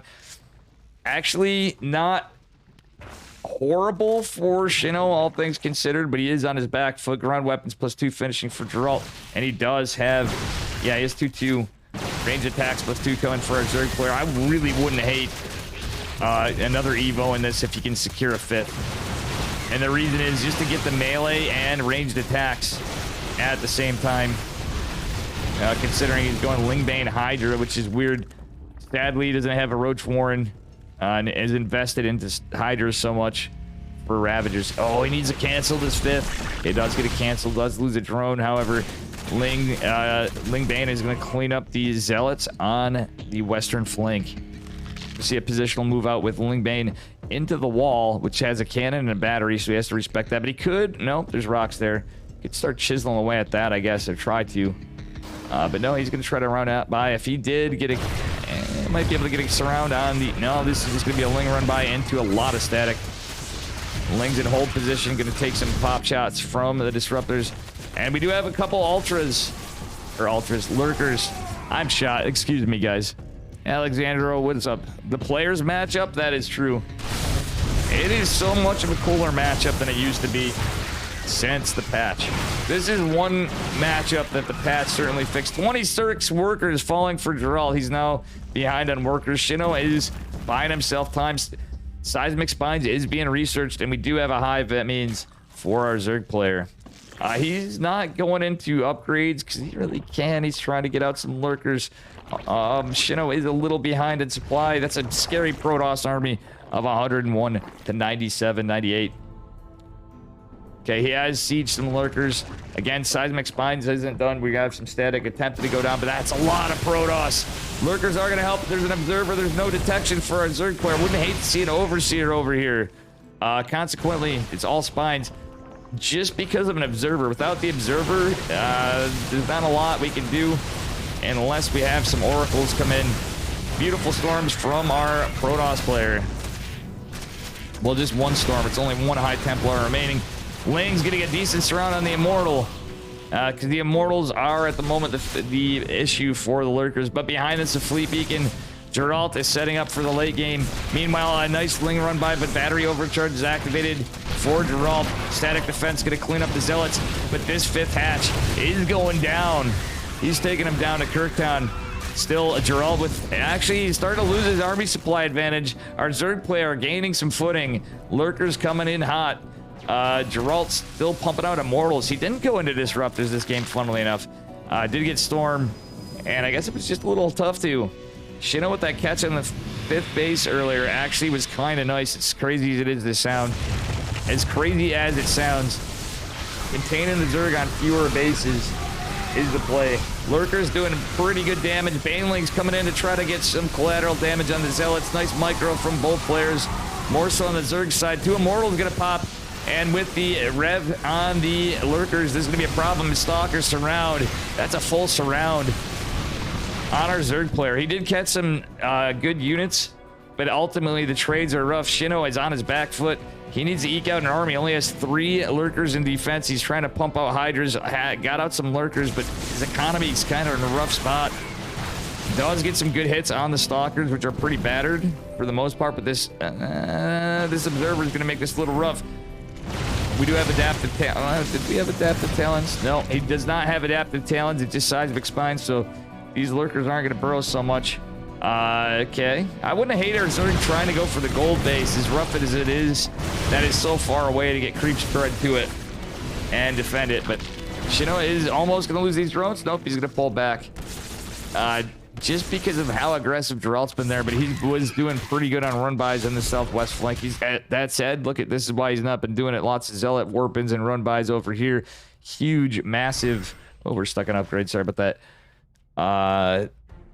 Immortal Archon army. This is reminding me of a Skillus kind of army. It's an Archon Immortal Deathball. The Lurkers are quite good against Archons. And only 2 Immortals in this.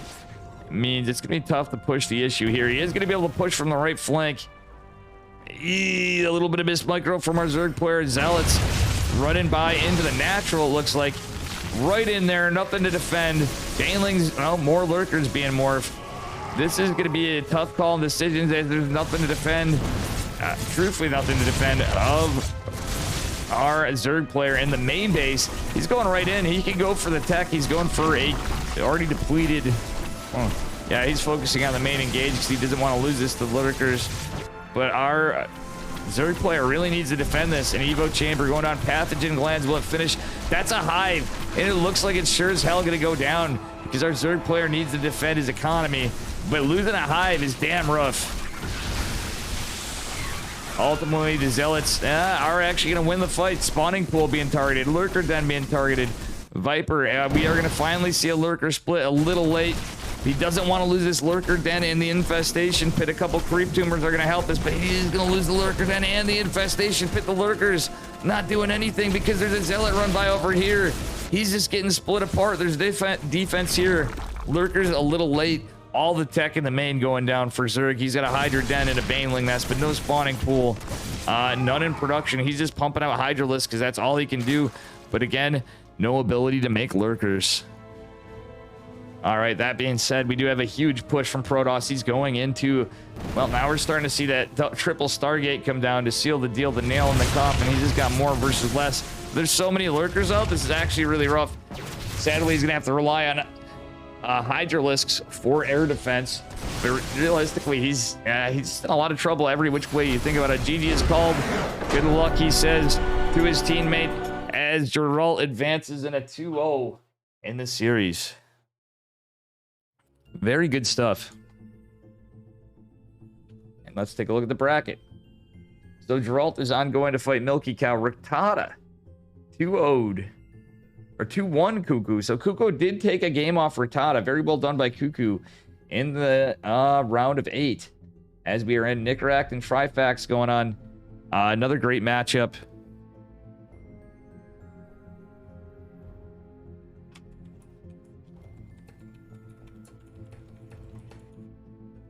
All right, so let's see.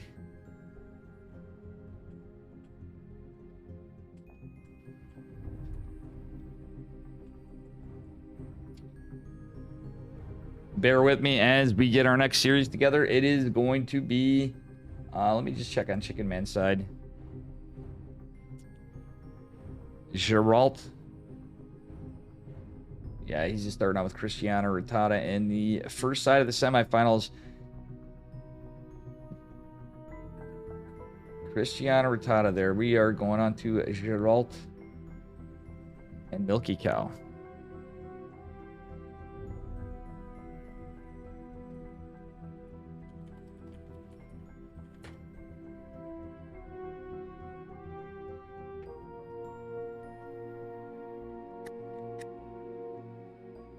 As usual, thank you guys for hanging out today. All right.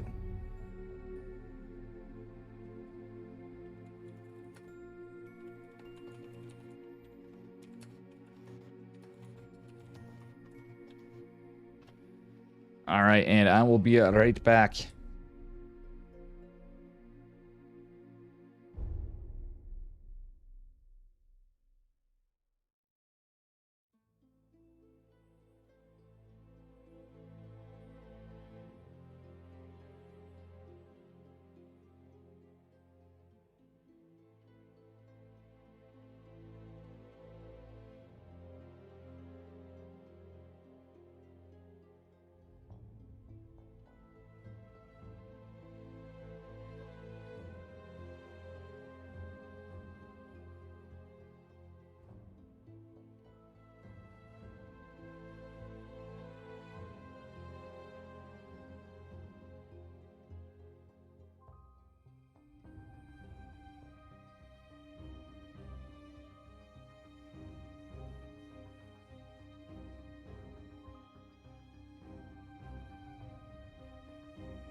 Geralt and Milky Cow.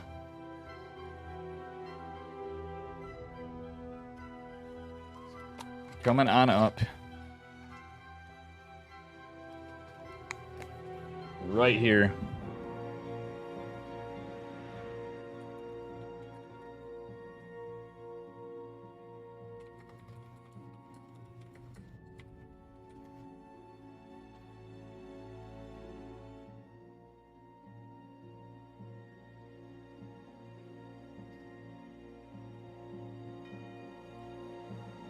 All right, guys, let's see how we're doing on match Reno codes. Ooh, we got a sponsor quest going. 24 codes remaining. Iron doing some too. Thank you, Iron. And Bathel. Smoke too. Night Garden. Thank you. Thank you.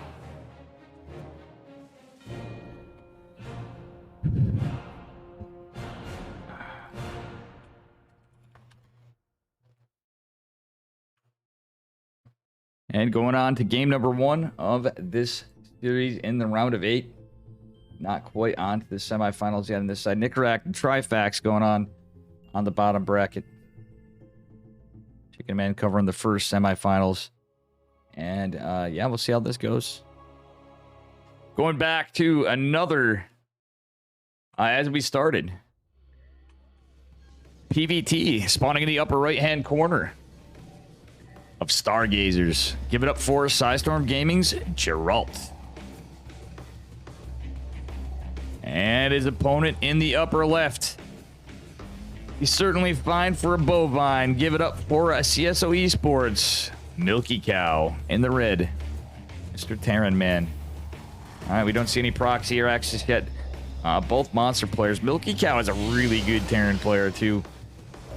For those of you that don't know. And it's been a minute since I covered him.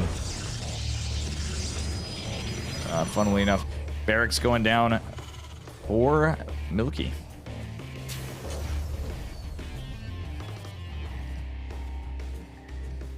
All right, Gerald going over, going out, and all that stuff. It's going to be a 1-1-1 from Milky Cow. Going for that double gas first. Gerald just kind of going for a gate scout. He's like, yeah, I'm going to anticipate it. But let's see if Gerald actually gets a scout. Is Milky Cow going to do anything cheeky and block this off?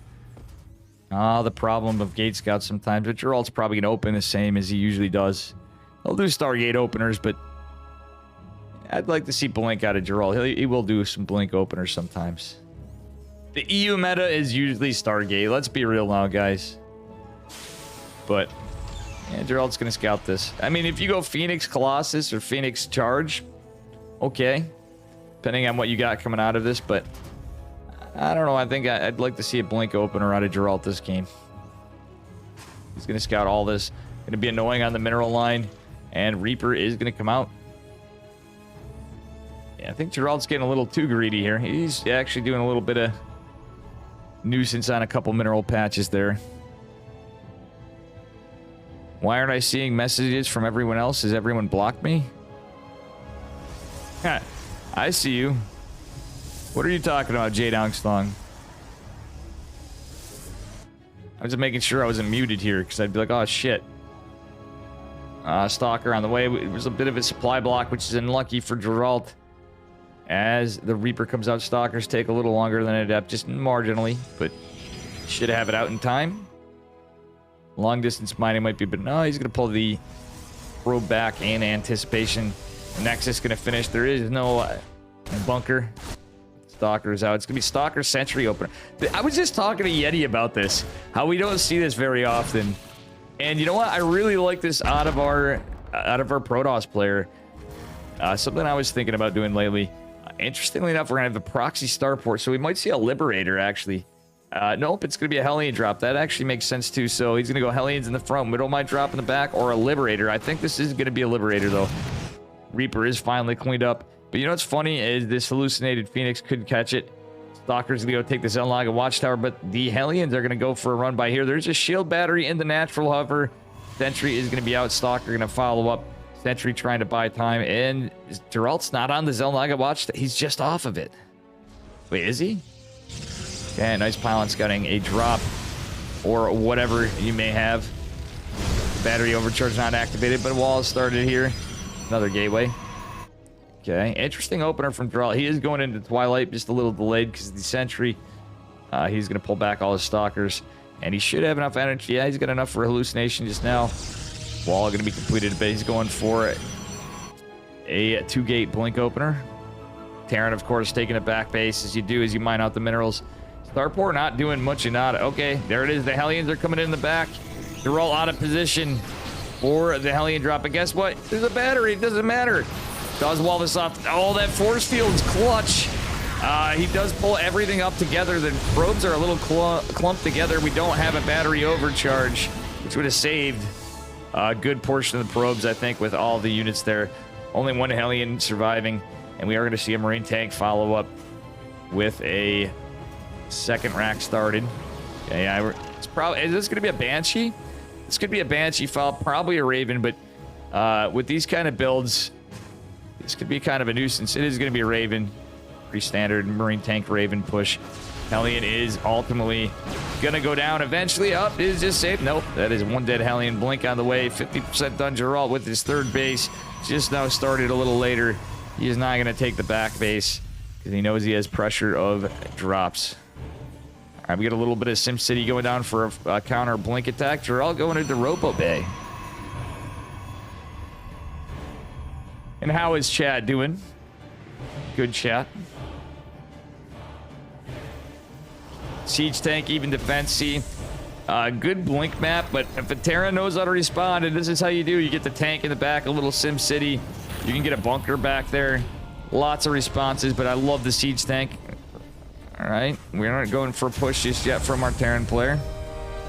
And we don't see a 3CC in production just yet. He's going for another Rex. Not quite the timing with this build. Stimmen +1 are going to finish up. It's the little off-kilter 3-1-1 timing, but I do like the Stimmen combat shield timing. We're getting some Widow Mines in here. Looks like he might actually go for some drops. The Blink Stalkers, if they blink up here, are going to be in a bit of trouble. Yeah, that tank's right there. Geralt actually could surround the tank, but kind of awkwardly so. Does get the tank, but takes a little bit of damage. He's going to pick up a Marine or two. Combat shields is a far cry away. Stim's not even here. Yeah, medevac be damned. Geralt's getting some trades, but he does loot some Stalkers. Looking a little too close. But catching the tank and 4 Marines was pretty nice. Losing the Stalkers, I wouldn't say that was worth it. Only 3 Stalkers dead this game, actually. It's not too bad. Ooh, Observer scouted right away by Milky Cow. Excellently done from our Terran player. 2 auto turrets are going to be a nuisance. Shield battery helping us a bit. And the Raven's out of energy.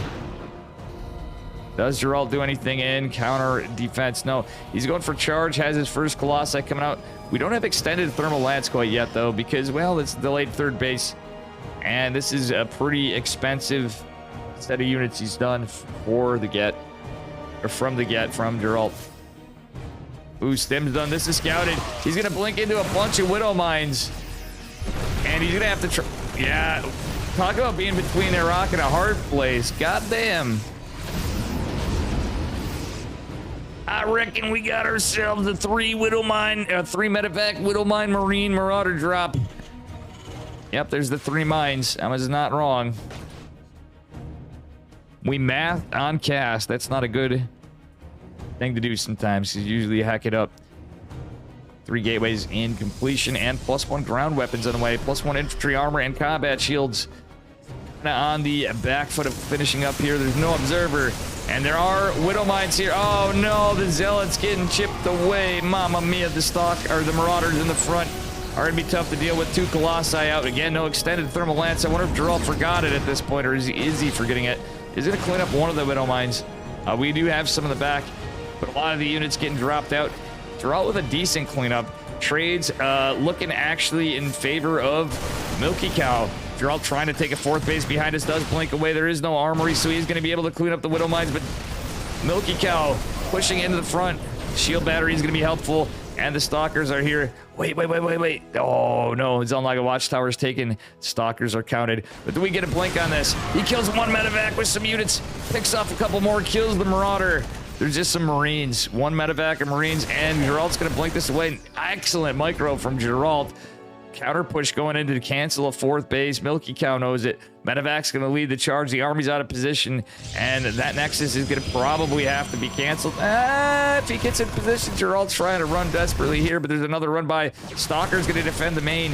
Can he save the base, though? A couple Zealots going to come on the back foot. Oh, Stalker eats a shot, and we don't see an armory coming just yet from our Terran player. He's probably likely to go into Ghost Academy, though. He's around here's usually the time we'd see it, but we don't see it right now. No second eBay and no armory. Just there's the Ghost Academy. Just as I say that, very, very good game. Right as I say that, just one Marine at. He had a family. Actually, was that 2 Marines? It looks like. Again, math on stream. Stalker's got to run away from this push, though. And a lot of the meat and potatoes of Geralt's army going to go down as he tries to take a 5th bait. He doesn't need this 5th. Geralt pulling a Dave and being extra greedy. Mamma mia. +2 ground weapons finishing for Geralt going into disruptors, but enhanced shockwave being researched for our Terran player. Geralt actually getting a run by with a warp prism in here. He's going to pounce on the tank. Our Terran player going to drop in, try to clean this up. Geralt needs to be careful not to lose his warp prism. Zealots be damned. Keep the prism, Geralt. Pay attention. He has a little bit of a Raven push, but he's going to lose this prism. Geralt does it at the last second. That is 1 dead prism. He just gets out just in time. Just kidding, folks. It is saved.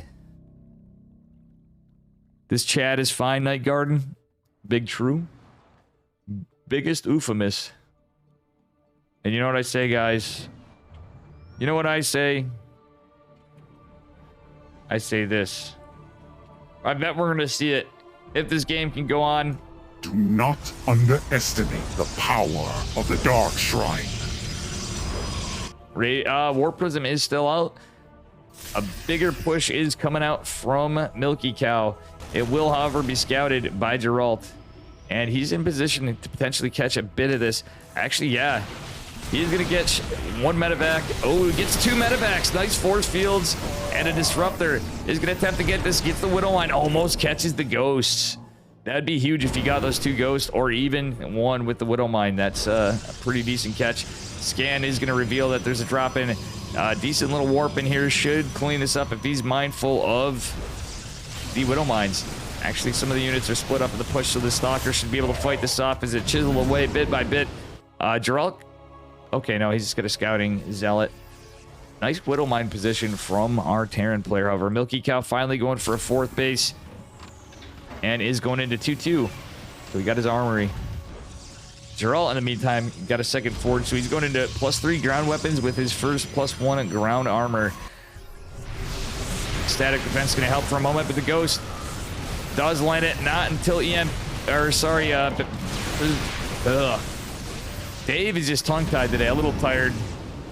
A lot of streaming lately, a lot of stuff. Anyway, going to be a huge drop going into the back of Geralt's base. And our Terran player going to push the 4th. That Nova, though, catches 2 ghosts, a Marauder, and a Marine. Mamma mia! Okay, we got some Zealots, Photon Cannons, and Shield Battery here to defend, forcing a Milky Cow out of this. Oh no, this Widow Mine's almost going to be off cooldown. Doesn't get the High Templar. Okay, does the Disruptor kill that one? I don't think Geralt realized there was one here, too. Static defense, not total. Okay, we got a warp in, but a beautiful. That was a very nice set of feedbacks. And a Storm is going to clean it up. High Templar's even saved. And a lot of this is going to be cleaned the hell up. Widow Mine's still active here. Medevacs away from this Bioforce. There's Colossi. There's High Templar. Do we see some Storms? Geralt Storm. And the Novas are not yet set. These Disruptors are kind of yeeted to the front, which he's going to lose all this army. Yeah, every bit of it is dead. And even the Colossi is going to fall to the Vikings. Blink Stalkers are going to come on the flank, however. And again, that Widow Mine here might even come back to cause even more carnage. Geralt with a nice reinforcement warp in. Planetary Fortress has completed for Milky Cow, I believe. Yeah, he's pumping out SCVs. He's fine. Geralt does go for the 5th base on the front. He does have it secured. Is going into +2. Ground armor and shields. Oh, nice blink. Does take a little bit of damage on one of the Zealots. There's a lot of Widow Mines in this game.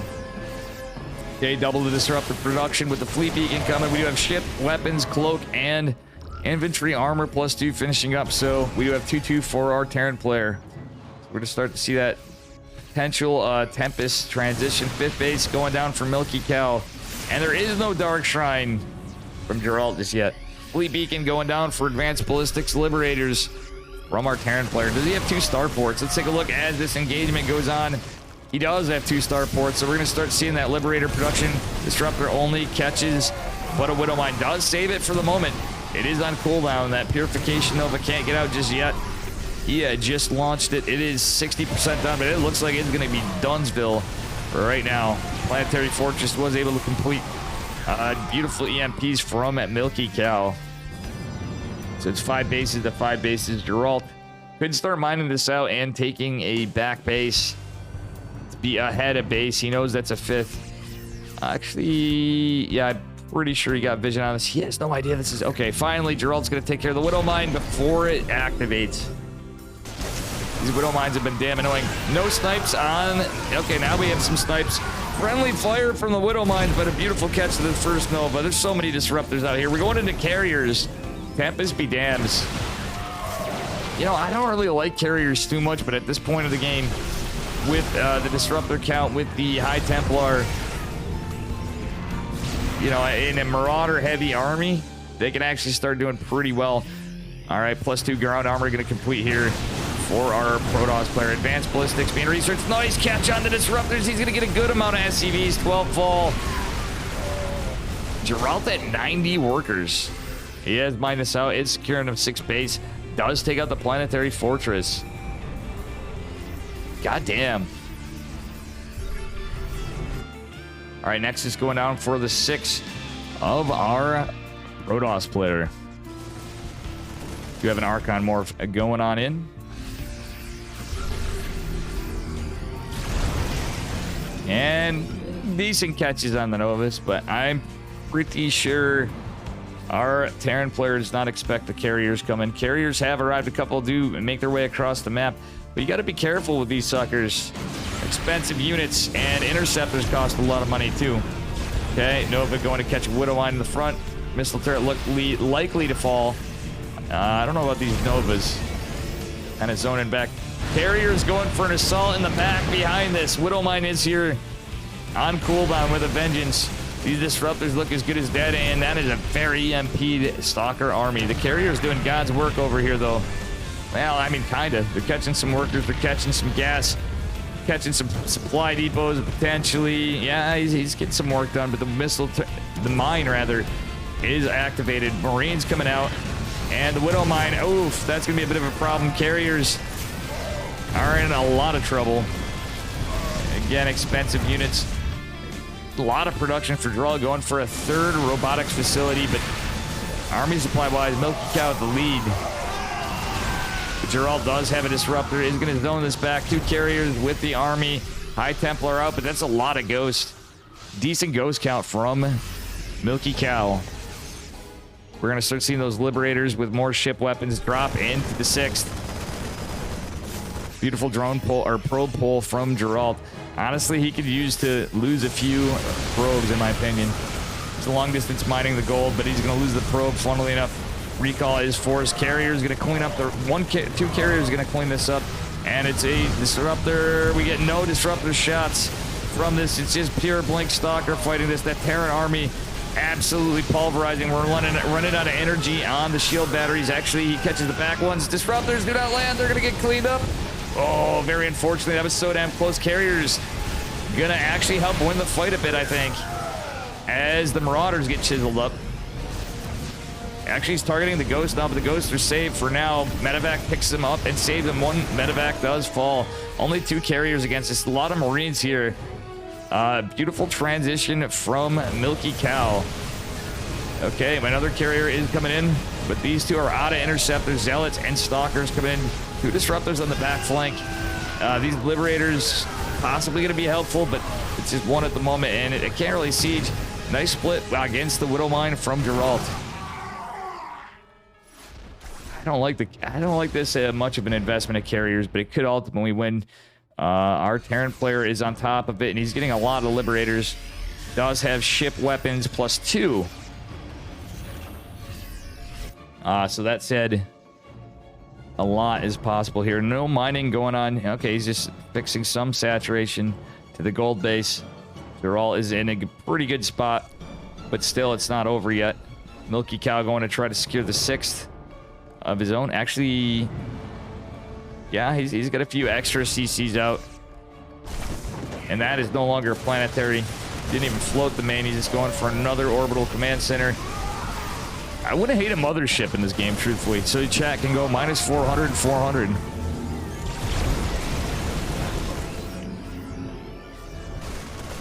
For that reason alone. Okay. We are seeing some good stuff going on here. Battery overcharge is activated. Zealots going in, and the double medevac going in. Oh my gosh. Nice snipe on the medevac. And plenty of reinforcements. That's all cleaned up. Army supply in favor of Geralt. And yeah, he's going into ship weapons +3. And these pesky rocks are going to be killed, so Geralt gets a little more mobility. I mean, Milky Cow could too, with that said. Advanced Ballistic Liberator is killed. Kind of an awkward position for Milky Cow, but Geralt's still with the worker lead. Even losing some's actually going to be pretty nice. Look at that. That actually is kind of a decent position. Almost loses the Liberator, but does catch some workers on the tail end. Better than nothing, I suppose. Carriers pushing in, killing an orbital command center. Nova does catch a couple Marauders in the back foot. Another zoning disruptor does go out, and another zoning disruptor goes out. We're just getting carrier production at this point. It's pure carriers. Orbital command center coming out. Milky Cow's got to be Malden Cow right now as this game goes on. Oh, dear Lord. Beautiful Zealot push right here, and, well, we'll see what happens. Disruptor kind of zones this out a little bit. Ooh, nice little catch here. At this point, just from what's going on, the Marines in high numbers are actually annoying with this much of a carrier count. He's just constantly producing carriers. It's funny to see no Dark Templar this game out of Geralt. The DT man himself. Finally, a carrier is going to finish this. Oh my god, that's hilarious. That Liberator got way more work than it should have that whole time behind us while everything was going on. +3 air weapons finishing up in a little bit for our Protoss player. We don't have +3 infantry armor. That would have probably helped out a little earlier for our Terran player who's been behind on upgrades for a while. Oh, Nova catches nothing. That goes pretty well for him. But there is another disruptor. It was a Jabata Ruptor, but beautiful splits from Milky Cow. Does lose a bit of the army. Saves his army from the storm. Oh, another disruptor. Actually, decent splits yet again. Marines jumping on top of a lot of this. Cleans up the disruptors. Cleans up an Archon. Actually had a good opportunity, it looked like, against the carriers. But you know what? He's cleaned up all the interceptors. Milky Cow taking some really exceptional fights against this, all things considered. I do think he has forgot that upgrade is part of it, but his economy just can't support it as he's just establishing this base down here. I mean, he's been mining off of it. There's no gas. As you can see, he's been pumping out those units, pumping out the money. He lost 2 CCs at his 4th base location. And he's just narrowly dodging that Nova right there.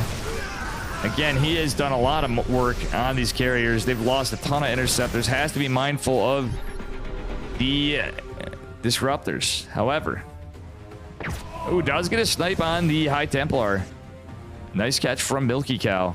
Army supply evening out a little bit, but Geralt with the lead. It's mostly in carriers, and a lot of these interceptors, again, have gone down. Geralt with a bank the size of Fort Knox. He is going to defend this. Almost gets a medevac.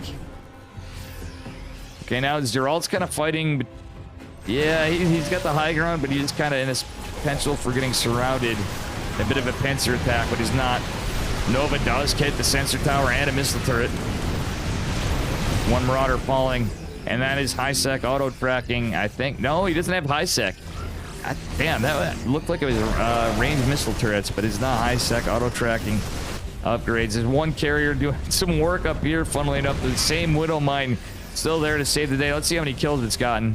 Just 2 kills. It's funny. Probably no, it did get a shot on a carrier, but more so the interceptors. Not really that eventful. Alrighty. If he's looking a little rough. Beautiful blink forward as some of this Bioforce is killed. Marine. Oh my god, the probes are mining out on this side. Liberator trying to kill the interceptors with 2 Marines. Widowmine is going to potentially get... No, the interceptor's too fast. So they're all just kind of letting the carrier do whatever up there, and it's any damage is good damage at this point of the game. He has a charge lot run by, because this isn't a planetary fortress. He goes for an orbital instead. 22 workers. He's been trying to mine out with, use the mules for his economy, but it's not looking good for Milky Cow. Both guys with a great army supply, but a 25-minute PvT pretty much. But it's looking like we're going to be Ogre pretty soon. Milky Cow has no economy. He's starting to trade out. Do supply, don't lie. Big army or not, Geralt's putting work with 1 carrier on the other side of the map. GD is called, and he takes game number 1. And let's see what the Man of Chickens is up to.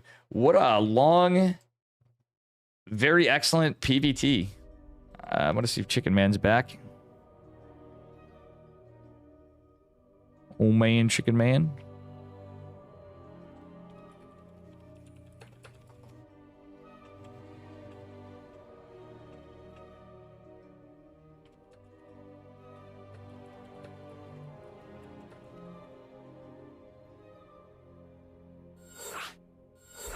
Oh.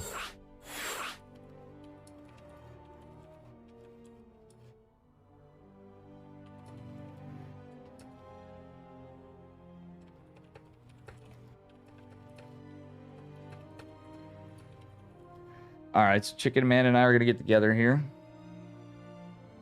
I believe.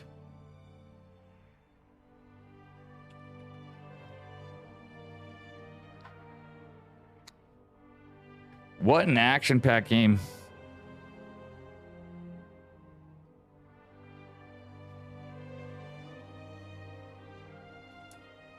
Okay. Oh man, Chickenman. Old man Dave. What's up, Dave? What's up, buddy? How you doing? Doing good. Thanks for allowing me to duel up with you on this today a little bit. Yeah. How the game's been on your side? They've been good.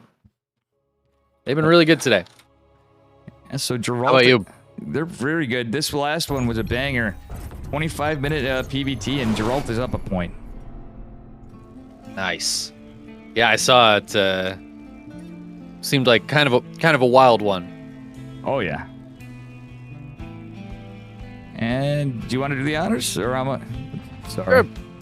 No, all good. Spawn in the upper left-hand corner, Cosmic Sapphire. We've got the red Terran player for CSO Esports. It is Milky Cow.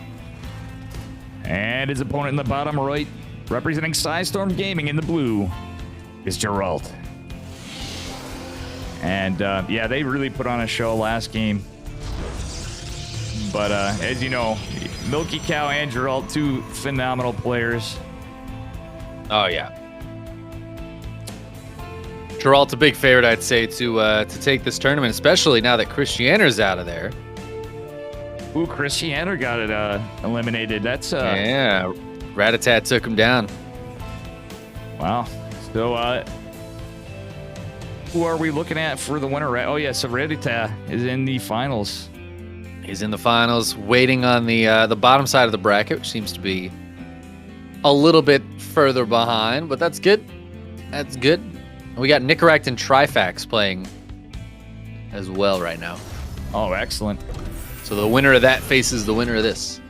Yeah, I figured that would be a long series. Nicaract and Trifax tend to, you know, both monster players as well, and their TVZs could be bangers. Not afraid of the long games. Nope. All right. Looks like we had a 1-1-1 out of Milky Cow again, and Geralt just opening pretty standard. Yeah, nothing too crazy going on, at least just yet. But thank you for joining me today. Thank you for the cock of the walk, and thank you for supporting the tournament as well. Hey, I appreciate it. Anytime, for now especially, as I'm taking a little bit of a break in tournaments. Well, we'll see. You never know with Dave. We might get tournament donations here, and we'll have some Chickenman tests come back up. You never know. Actually, I do have something coming up after I'll hit you up about, which should be on your times.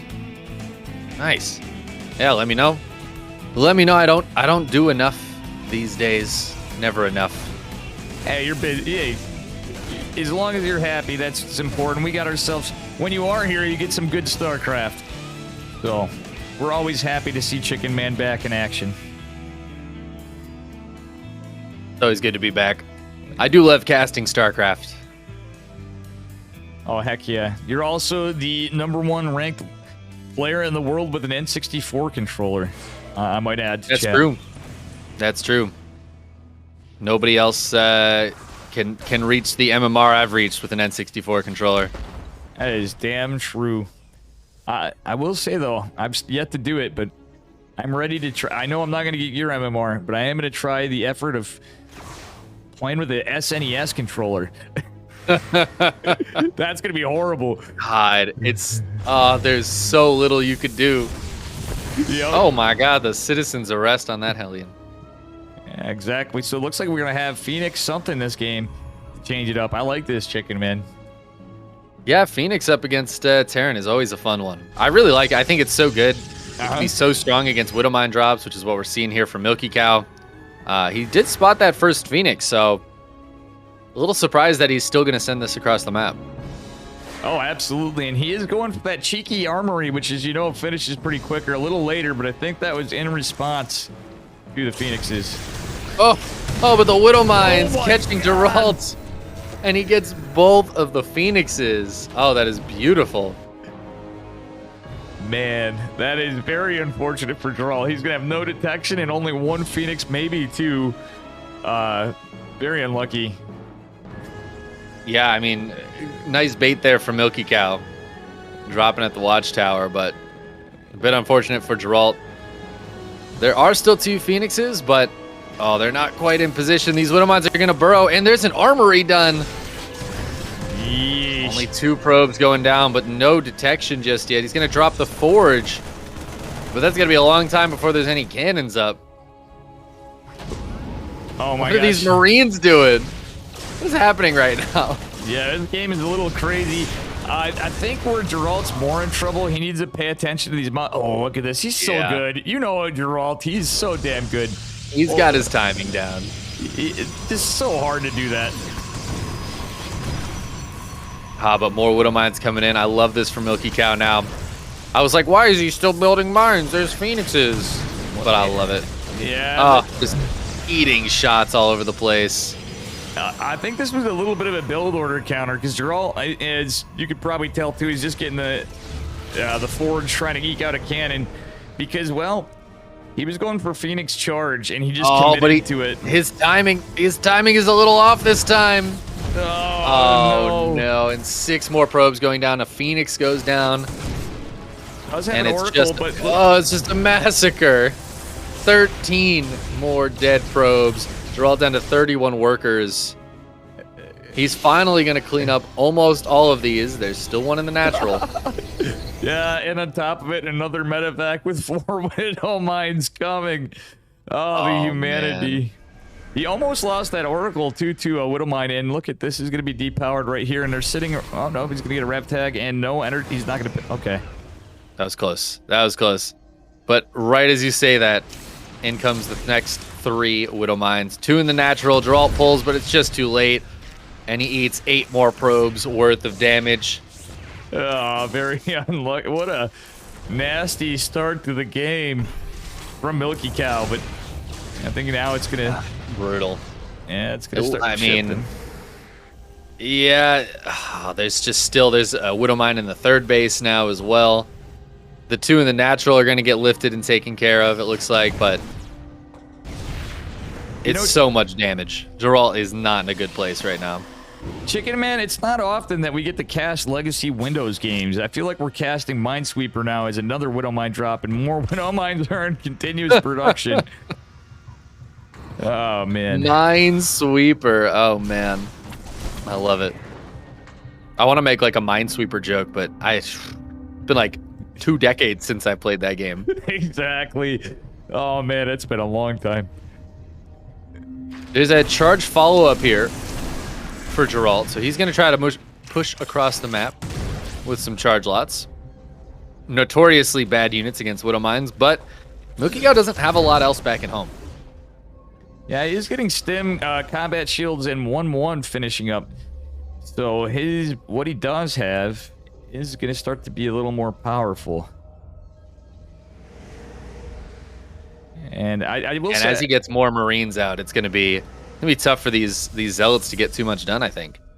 And look at the scout, by the way, and clutch scout by Milky Cow inadvertently. Geralt, just like a Chad, building a pylon right next to a Marine.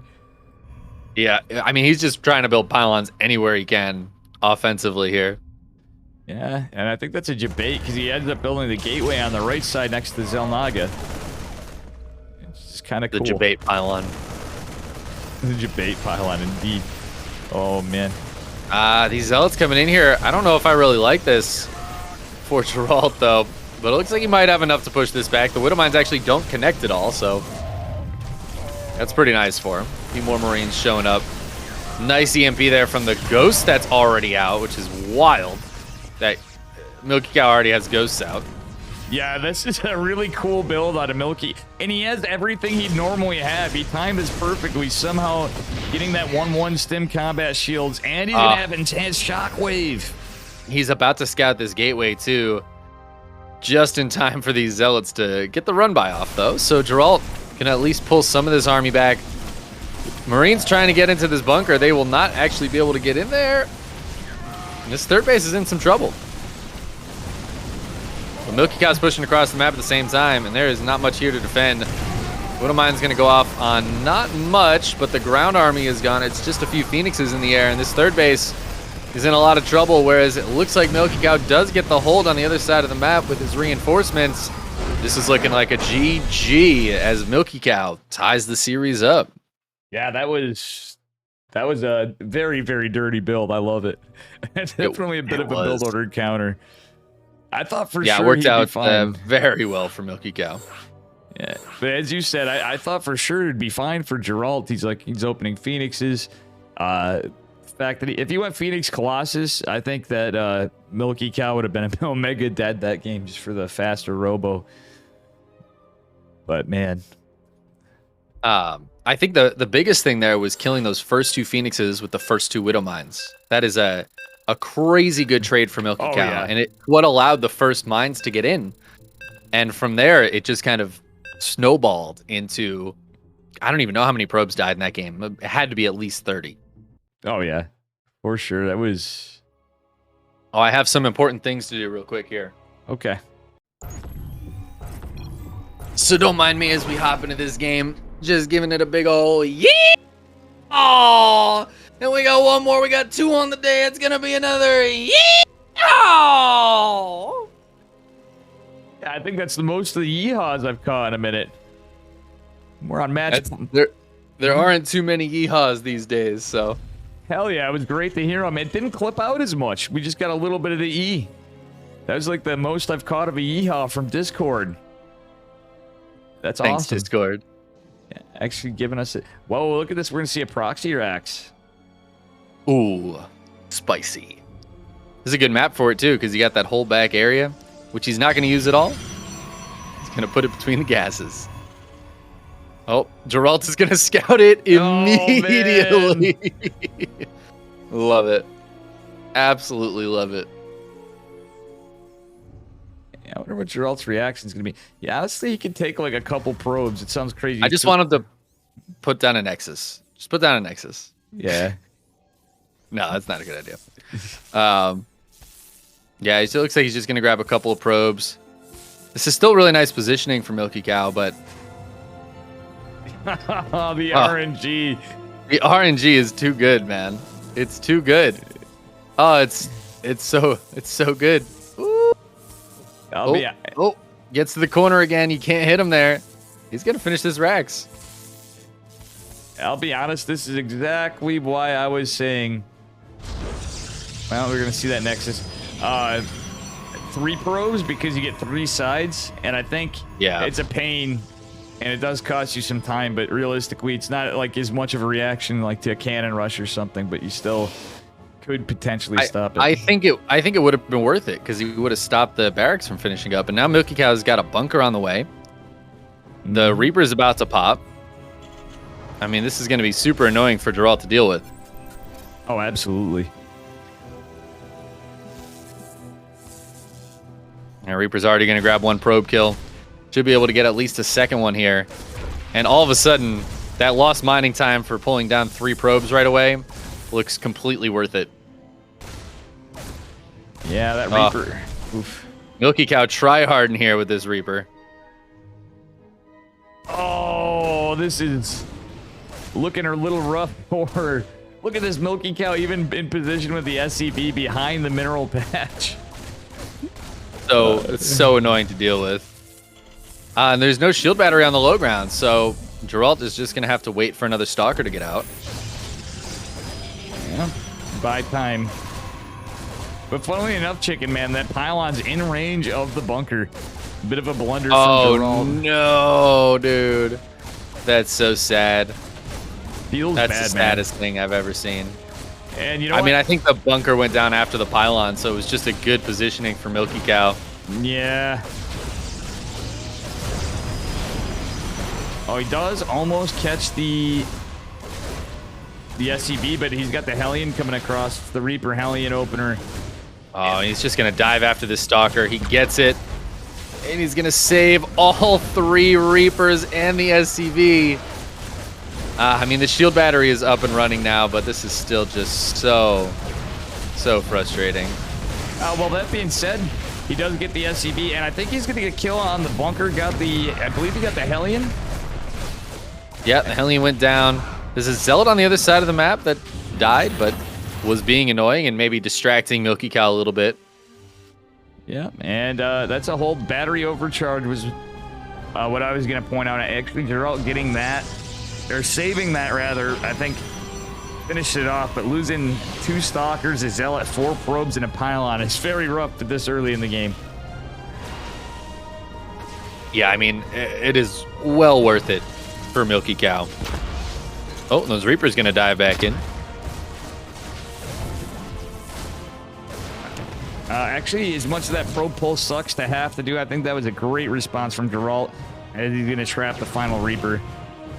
Yeah, he takes care of it. Reaper just wanted to see what was going on. It's just going to be a blink follow-up here for Geralt, but obviously in a very painful position after what I would say is a good opening for Milky Cow. But Milky Cow's natural isn't down yet, so maybe not that good. Yeah, that being said, I would like to see Cloak Banshee follow-up. This is literally what I was just talking to my buddy Eddie about. Like, I was playing so bad yesterday, right? And there's been a lot of this going on all over where there's a Cloak Banshee. Yep, this is exactly the build. This is a disgusting build to fight if you don't scout it, even if you're opening up standard, like a 2-gate blink or something. But I like the response. I would like to see a 4-gate blink from Geralt is what I was getting at. Because then you can just go on a 2-base all-in to counter this. With just enough production, and at least delaying the 3rd. Yeah, that'd be a very aggressive way for Geralt to go. I think he's probably going to want to just expand with this, but drops a Dark Shrine. He says cloaked units are a good call, actually. And yeah, that's going to be, ironically, cloaked units versus cloaked units, but he's got Stalkers out. He's got an Observer. I believe, yeah, he does. He's looking in the, I thought he did. Yeah, he does. But he's going to push out with the Stalkers. Oof. Yep, put some pressure on with the Stalkers. Right as the Banshee comes in. There's no Observer out yet, right? No, there is. It's in the middle of the map. It's chilling in the middle of the map. He's going to just want to build another one here. But the Banshee pulls away. There's a lot of lost mining time. At the very least. And I believe the Dark Shrine was scouted right there, yeah, so let's see what the response is from our Terran player. He doesn't... Ooh, yeah, he does have one scan available, that's it. Important scout. It's going to be a little bit before any DTs hit that side of the map, though, so he could build a turret at the front. I'm a little surprised he hasn't, honestly. Maybe he didn't notice the Dark Shrine. Oh, he didn't scout it. No, it was out of vision. Oh, wow. Beautiful He catch just from missed Chicken it. Man. Well, he does have So- an observer out too to clean up one of the Banshees, and the other looks like it's in trouble. Yeah, one Banshee went down. The other one's just gonna chill in the corner. Geralt, let's see the DT warp ins. He doesn't have it. Yeah, he doesn't have the gas. Well, he might have to use them defensively since we have a move across here from Milky Cow, and the Stalkers are not out there to find this. And the Observer came home. So there is no scout on this. The Stalkers will see it mid-map. Oh, that's It's not actually particularly really nice. ideal. I mean, He really would have. Yeah, it's good he sees it now, but that is a late scout on that. But he might be able to use the DTs defensively. We'll see. The tanks are going to go ahead and siege up. Ooh, Stalker's taking big shots from the tanks. Overcharged shield battery working overtime to try to make up for it. Robo's going to go down very quickly. Where was that scan? Oh, in his main base. Oh, yeah, main base. So now he knows there's DTs as a possibility. Yeah, I think he cleaned one up, and the DT gonna go into the try to be morphed into the third, but he's gonna use one defensively, as he said. One in There's not infinity scans, but he does have at least one more. 3 orbitals is a lot of scans. This is not looking good for Geralt, as he's gonna tap out. Doesn't have anything left, and Milky Cow is gonna be the one moving on to the semifinals. Geralt knocked down the round of 8 by a Terran. Oof. Damn. Yeah, that was a very disgusting build. I feel like he was set up for it, but the proxy barracks, I think, made it even more impactful initially. He got a lot done. Yeah. And Milky Cow is going to move on to face Trifax, who just took down Nicorect. Wow. Damn. I feel like that's a bit of an upset, too. Nicorect is, I would say, usually the favorite there. Oh, for sure. God damn. Wow, when does this happen? We have a TBZ Oh my God, and this is semifinals, and then This is a CSO esports team kill in the semis. Yeah. You'll love to see it. I mean, not the team kill, but CSO esports players in the semis. Yeah, and I mean, on top of it, just the race-wise, too, we have a ZVT and potential of another ZVT Oh or my ZVZ. Could there be a ZVZ finals? No. That can't happen. Where are the Protoss? Yeah. It's cock of the walk. Right. This is against the law. It is. Like, it's rare that we even see it in the Chickenman testers, too. You know, we usually get Christiana Yeah. or Geralt or it's Neeb Get or your somebody. mainstays. Yeah, but exactly. I do want to shout out Grape Dactyl for resubscribing. Welcome back to the Cockflock, my friend. Grape Dactyl, what a legend. What a legend. Milky is a former nearly 6.8K player, so expect the best out of him. I do expect the best out of Milky Cow. Yeah, he is absolutely phenomenal. He's improved so much, too. He has, yeah. From back in the day when I first cast Milky Cow, his in-game name was Baeyang. Wow. And I was like, you got to pick one. You got to pick one. You can't have 2 names. Because I think in the bracket he was Milky Cow, but in game he was Baeyang. These young kids, you got to tell them. Branding, it's important. Pick one name. Stick with it. Absolutely. I'd like you to read this off if you don't mind. I'm writing a message in Cock the Walk chat in game to Rattata. Ratata, if you win this, you need to upgrade to Raticate. It's a T, though. It's not a D. Oh, yeah. You messed it up. Oof. How dare you? How dare you? Your Pokemon knowledge is lacking. Oh, it is. I am certainly lacking on the Pokemon knowledge. Damn, it's rare to see this. I'm actually surprised to see, like, all these guys are really good, but man, it's Nicorect in here too. He's usually playing on fire lately too. He has been overall. Yeah, he's been looking really strong. So Trifax taking him down is a very nice result for Trifax, I would say. Absolutely. We get our Polish Zerg. Did I not feed my cats? Charlie, You gotta can use feed a them. diet. Yeah, Charlie, you can use a diet anyway. I think. You can't trust the cats though, because Yep. you'll feed them and then they'll be like, "Hey, can you feed us?" Yeah, He's like, exactly. I just did that. Bro, you just ate like 3 minutes ago. Alrighty. Thanks again for having me. This is kind of cool to be on the Cock of the Walk. Yeah. I think this is the first time I've had a guest on Cock of the Walk. I am So- honored. You should be honored. Hell yeah, I thought so. I was like, I don't remember anybody being on this. So, yeah, thank you very much. Yeah. I had Steadfast cast it 1 week. I couldn't cast it. Something came up like the day before. So I had him cast it. But other than that, nobody else touches Cock of the Walk. So you better just tread softly. Yeah, it's tough getting Steadfast in. I actually had a Chicken Man test, and neither of us are like next to anybody could It didn't work out, and I tried getting Steadfast the night before in Asia, and I'm just like, come on, Steadfast, I can pay you in tens of dollars. You know, he's big time now. He cast Cock of the Walk 2 years ago. Yeah. So this was before, you know, he was big money Steadfast. He was still just he was little old Dave at the time. You know. But we have joined our players. Game number 1 of our semifinals. On Moondance, spawning in the upper left-hand corner, it is CSO Esports. Red Terran player, Milky Cow. And in the bottom right, giddy up. In the blue, give it up for CSO Esports, Trifax. It's gonna be a good one. And thank you. Trifax the tryhard. Trifax the tryhard. I love it. I love the fact that he was able to get down the hatch pretty quick. Not surprising here. Thanks, Thor, for the follow. We're almost at 3,000 followers, Chicken Man. Oh my god.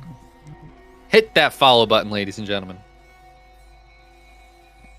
It's I gotta say, I'm gonna take it easy today. After this, what's the time actually? Holy smokes! Hopefully my girlfriend's not mad. She was taking a nap anyway. We're good. Gonna hang with the girlfriend. Gonna probably not do any other stream until later, just for a little bit today. I think we're gonna try to get less degen here. I've been full degen, as you know. I think. You have been. It's okay. You got to do it sometimes, but it's good to pull back from the degen every now and then. Got a regen from the degen. Ooh, a Marino. What? What No is Reaper this? single marine opener here for Milky Cow. Okay. Yeah, this is an interesting opener. Is he... Now, I have a feeling we should know this build, but you know what? Did we? Yeah, I don't know. I don't know builds. You kidding me? Yeah, I mean, you're a random player. I'm actually getting to be a random player at this point, too. I've hit D2 on Terran on EU. Nice. Back to Diamond 2 Zerg. So, and I just am somehow, some way, never masters Protoss with more games than Rattata. Oh, man. It's an impossibility here. What is this build for Milky Cow? He's building double Marines right now? I Is don't he know. worried about, like, roaches or something? Yeah, I feel like he is. But I'm almost thinking, like, I'm just going to go ahead and say it. It's not a build. This is a strange build. I'm interested in seeing how it moves on. Did he, like, think he's playing a Protoss? He's got a Widowmine coming out. Yeah. I really feel like he's worried about roaches or something. Yeah, I do too. I mean, it's pretty common to see a lot of times. But Milky Okay, Cow now he's gonna swab. Yeah. Milky Cow has some cheeky builds, though. Let's be real. He's a very aggressive and sometimes pretty creative player. I almost feel like he's like the most Korean European player, if that makes sense. Like, he comes up with some pretty cheeky 1-1-1 builds. Or dare I say it, almost like a mix of a high mechanics, great macro, and a diamond player from how weird the builds can be. Yeah, Milky Cow is a lot like an NA diamond player. I agree for sure. But good. Yeah, well, NA diamond players are some of the best players in the world. So that's a big compliment. I'll be honest. I set up a diamond tournament at the last minute. And honestly, we had some plat players and stuff. It was some of the coolest Starcraft I've seen in a long time. Dude, nothing made sense. It was beautiful. What is Milky Cow doing? This is so strange. He's going for what looks like to be like a 2. I think he was trying to fake out a 2-1-1 and try to get that Widow Mine in there. I guess so, but it's just like 5 Marines and a Widow Mine, which has done basically no damage. The Hellions are going to dive in, get a drone, and leave. Yeah, this is really That's weird. what they do. This feels very strange to me. I'll be Now honest. there's a Raven? Yeah, I don't know. You know what? This is a Milky Cow build. This is a Milky Cow special right here. You love to see it. I think this is going to be a 2-base all-in. He's going 5 racks. Could be a really delayed 3rd CC, but I have a feeling this is going to be a 2-base all-in. 6 split there from Trifax to only lose 1 Ling to the Widow Mine. But yeah, 2-base all in. All right. Okay. I mean, it could be just a really delayed 3rd, but with these 2 racks following right behind and how quickly he was going. Yeah, actually, it is weird because he has just 1 tech lab, right? Yep. So he's got +1 on the way. Stim is finishing up, so he could start combat shields. Have that done in a fairly reasonable time. But yeah, it's super strange. Strange build here for Milky Cow. And This feels like a mind game build.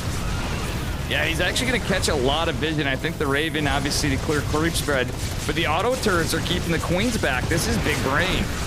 Yeah, this is really nice, actually. 13 drones going down, 15. Oh, my God. And he traded with a bunch of Lings really nicely. Yeah, that is some very... Okay, he is... Whoa, he is going to a 3rd. This is really cool. He has combat Guy's shields. weird. Yeah. He doesn't even have add-ons on 2 of the racks. Yeah, he's got this. Well, he does have combat shields on the way, but he is going to have to deal with centrifugal hooks. Still has the Raven, so he can keep clearing this creep spread without scans. Yeah, the Raven's really great for that, especially with Hellions, but Stim Marines work pretty well too. Yeah, But I don't think he's going to be able to continue pushing, right? Like, oh, he does have 2 tanks. maybe he can. The tanks. He does have a couple of tanks. Centrifugal Hooks isn't quite done yet, and he killed a lot of Lings earlier, so there's not a ton of ground army out. All right. It's starting to become a bit of a problem here for Trifax. Trifax does have those Banes coming, though, but if he retreats back to the siege... I think he's just going to let this base die. Yeah, and he's taking the other. And Milky Cow might just go home after this. Kills base, no problem. He's got to drop towards the top side. He's going to try to put some pressure on that fresh base. Yeah, and...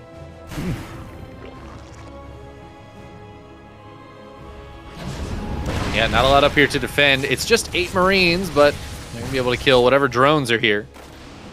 Ooh, he's attempting and a double drop in the main.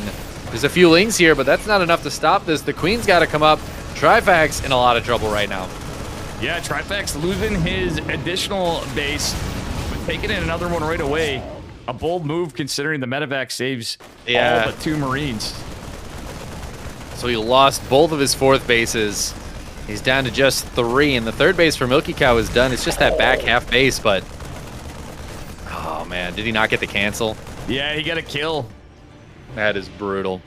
That is 3 dead hatcheries then. That is 900 minerals just in the hatcheries. And Milky Cow is not stopping. He's continuing to pressure. He's still got that Raven, so this creep is just getting cleared right on up. But look at the surround. Yeah, it was a good surround. Good pushback here from Trifax. Milky Cow wanted to go to the main for a second, but decided not to. He's gotten so much damage done, it feels like he can kind of chill and just macro for now. I mean, look at the supply. Yeah, it's certainly looking quite good.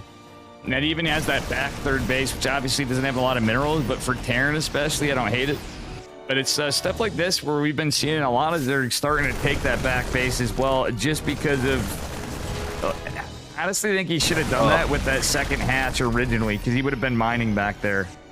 Yeah, I really wouldn't have hated to see him just grab that base. Anything's better than nothing, and he is just not being allowed to take a fourth right now. He's actually supply blocked too, which is brutal. Oh, but look at this Ling run by attempt. Almost makes its way in there. He's going to catch a bunch of SCVs, but look at how many Widow Mines are coming out. It's definitely a nice little counterattack, but I don't think it's going to be enough for Trifax. He's still down 30 supply. The Bane Nest goes down as well. Oh, and that's 4 medevacs in the main base. That is a huge amount of Marines. There's some Lings and some Banes up here, but Trifax really struggling. Who does get some kills with... Oh my gosh, these Queens doing the work. You know what? The Queens, though, they killed two medevacs. I don't know how many units were in them, but that is very, very nice. But Milky Cow's got another whole push straight through the center with a ton of Widow Mines. And there's just nothing to deal with that. Oh my god. It's a massacre. Yeah, and there's an armory with this to make matters worse. A lot of friendly fire, there's no detection. A lot of friendly fire, but I think Milky Cow can afford it. Look at the supply once again. The soup do not lie. Nope. And I think we are about to see the end here as Trifax falls under 100 supply. Milky Cow continues pressuring. He's going to take care of these Queens. The Lings that are coming out are just not going to be enough. Whoa, Widow Mine even finishing off that Queen Chickenman. Yeah, and there's a drop in the back base here. GG gets called. Milky Cow takes game number 1. Banger of a series. Absolutely. Weird build to start things Very off. weird build for Milky Cow. I feel like that was some weird meta we just saw between the two of them. Yeah. Where Milky Cow wanted to make it look like something else, but we don't know what it was, but maybe it worked for Trifax and fooled him. The Raven ended up being really useful to clear a creep, and I like that choice, but still strange. Still a strange way to open. Absolutely. And guys, we still have Matcherino codes, 21 remaining. We just need 3 more to make it an even $100 prize pool. Let's keep it going. See if we can use all those codes. Yes, thank you. Got to get those Matcherino codes in. 3 more codes for $100. Hot damn. I believe we can do it. All right. And spawning in the bottom left-hand corner of Data C, D's nuts. In the red, from CSO Esports, it is Milky Cow. And his opponent in the upper right-hand corner, it is the Blue Zerg player, also for CSO Esports, Trifax. You know, When Chickenman fiction doesn't work, you Trifax. I always got to keep you on your toes here as we see a proxy through Rex. You're like, Dave's almost starting out normal right now. He hasn't said anything too weird yet. We haven't had a single D's nuts joke yet. There you go. Ooh, it's 3 racks. Spicy. Spicy build from Milky Cow. Milky Cow's like, I'm up 1-0. Close it out. Let's close it out. The Overlord not going to get the scout on this. I think the other one might. Yeah, it's going right in position of it, actually. Funnily enough, if he just left the pathing alone, he'd even see the 3rd racks. Yeah, the 3rd racks being separated might actually mess with Trifax a little bit here, but it's not that big of a difference. He's going to get the confirmed scout on these 2. Oh, he's gonna go hit the high ground. But funnily enough, his original pathing would have scouted the third Rex, too. That's actually kind of unlucky for Milky he's Cow. gonna be close to seeing it, but no, he moves away. And now it's defense time. Drones coming off the line already. Yeah, Okay. it's a smart move, honestly. And it's not like full committal. Yep.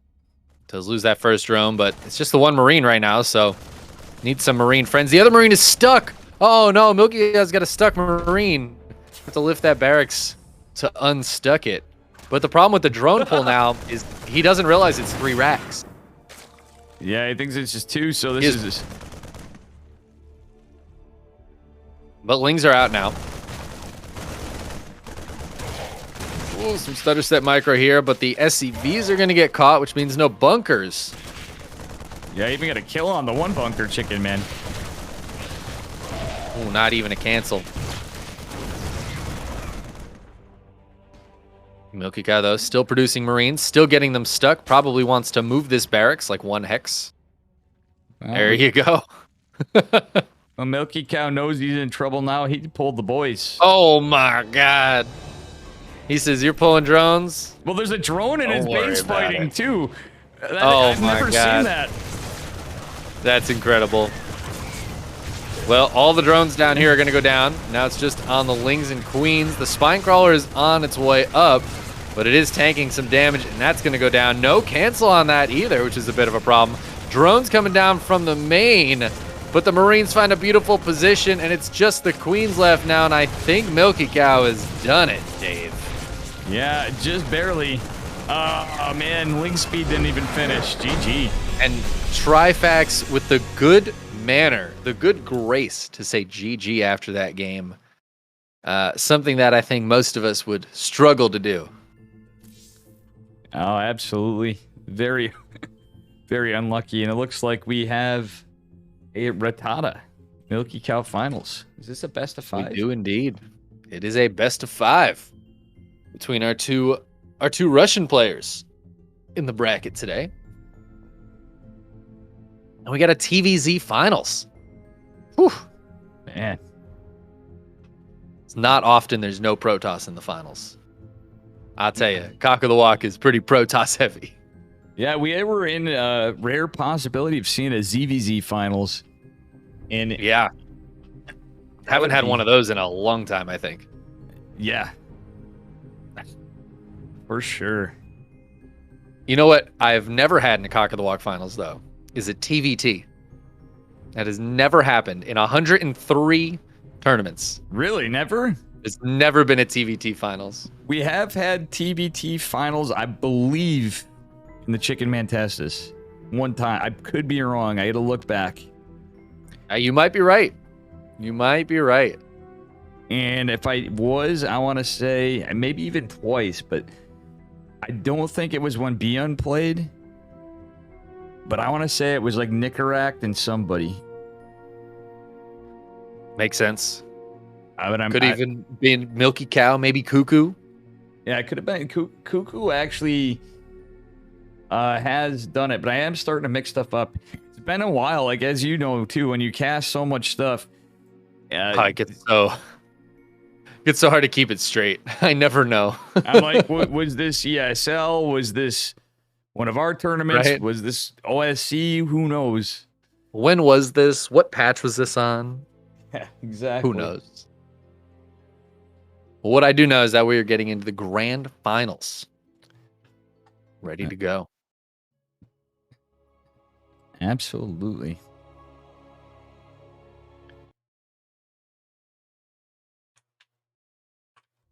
We got to do a prediction before we hop in here. Okay, I'm gonna do the same. Get those bets going.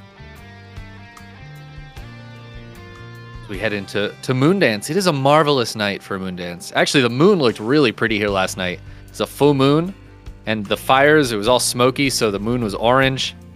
And, well, we got to talk about this game real quick. Spawning in the lower right-hand corner of Moondance, it is our Red Terran player for CSO Esports, Milky Cow, sending those cheeky SCVs across the map. And his opponent in the upper left definitely scouting this. It is Rattata. And responding in kind with the pool first. Yeah. Well, I feel like he saw an SCV. Yeah, he did. That He's Overlord. going to spot this immediately. Yeah. He even sees the second Rex go down.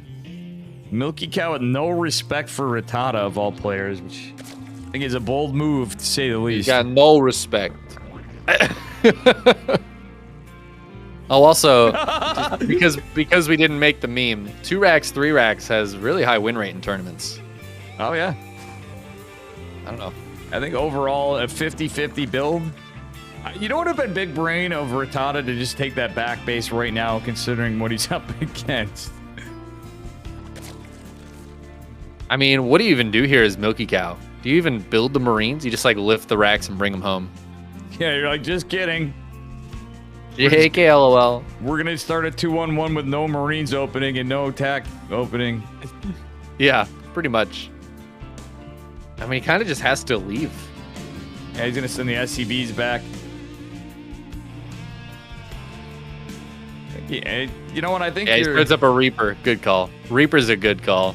Yeah, that's certainly a move here. But you know what? Rattata going in for the Roach Warren, he just set himself up to just immediately die with the roaches. He's not going to be able to defend this chicken, man. I'm pretty confident of that. Yeah, I mean, I think you're big right. Big right on that one. The Lings are going to sneak in. But somehow the depot doesn't get raised, which is very sad. And damn, speaking of bold moves, he is going to be annoying with the Lings. Trying to go for a CC, I don't think is the call. We have 3 roaches popping. Just chasing down. Yeah, this is gonna be a bit tough. This is gonna be a bit tough for Milky Cow. I think he was hoping Rattata would just like take a couple of bases and go expanding like crazy, but this is Rattata. He's gonna build roaches and kill you. That's the kind of player Rattata is.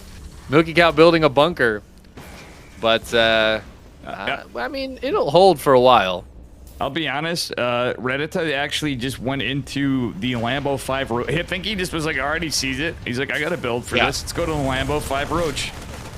Yep. GG. That's pretty accurate. Bunker does not get up. Oh, the roaches get in. The roaches get in. Here's the G. The single G. Yeah. He's certainly a G right there. Yep. I think he was counting on the overlords going splitting, and one just went straight through the middle and immediately scouted that SCV. Yeah. Rattata was like, all right, pool it is. Free win. Yep. That was literally, he just saw that and went for the build. Like that was I think that was exactly the timing for the normal 5 Roach, maybe a little bit delayed hatch, but yeah. No, I think you're dead on. He was like, "Oh, I'll just do the 5 Roach opener then." Easy peasy. Shout out to Lambo's YouTube. Yeah, right. Also, shout out to everybody who used those codes. We are now over $100. Thank Great you work, guys. everybody. 17 remaining. Hell yeah. It's killing it. All right, game 2 going to be on inside and out. Spawning in the lower left-hand corner. It is our CSO Esports Terran player in the red. Milky Cow. And his opponent in the upper right, from Good Game Gaming, it is Rattata. Milky Cow have somewhere to be? Yeah, Milky Cow's got a date. Yeah. He's like, bruh, I got work in the morning. Or school.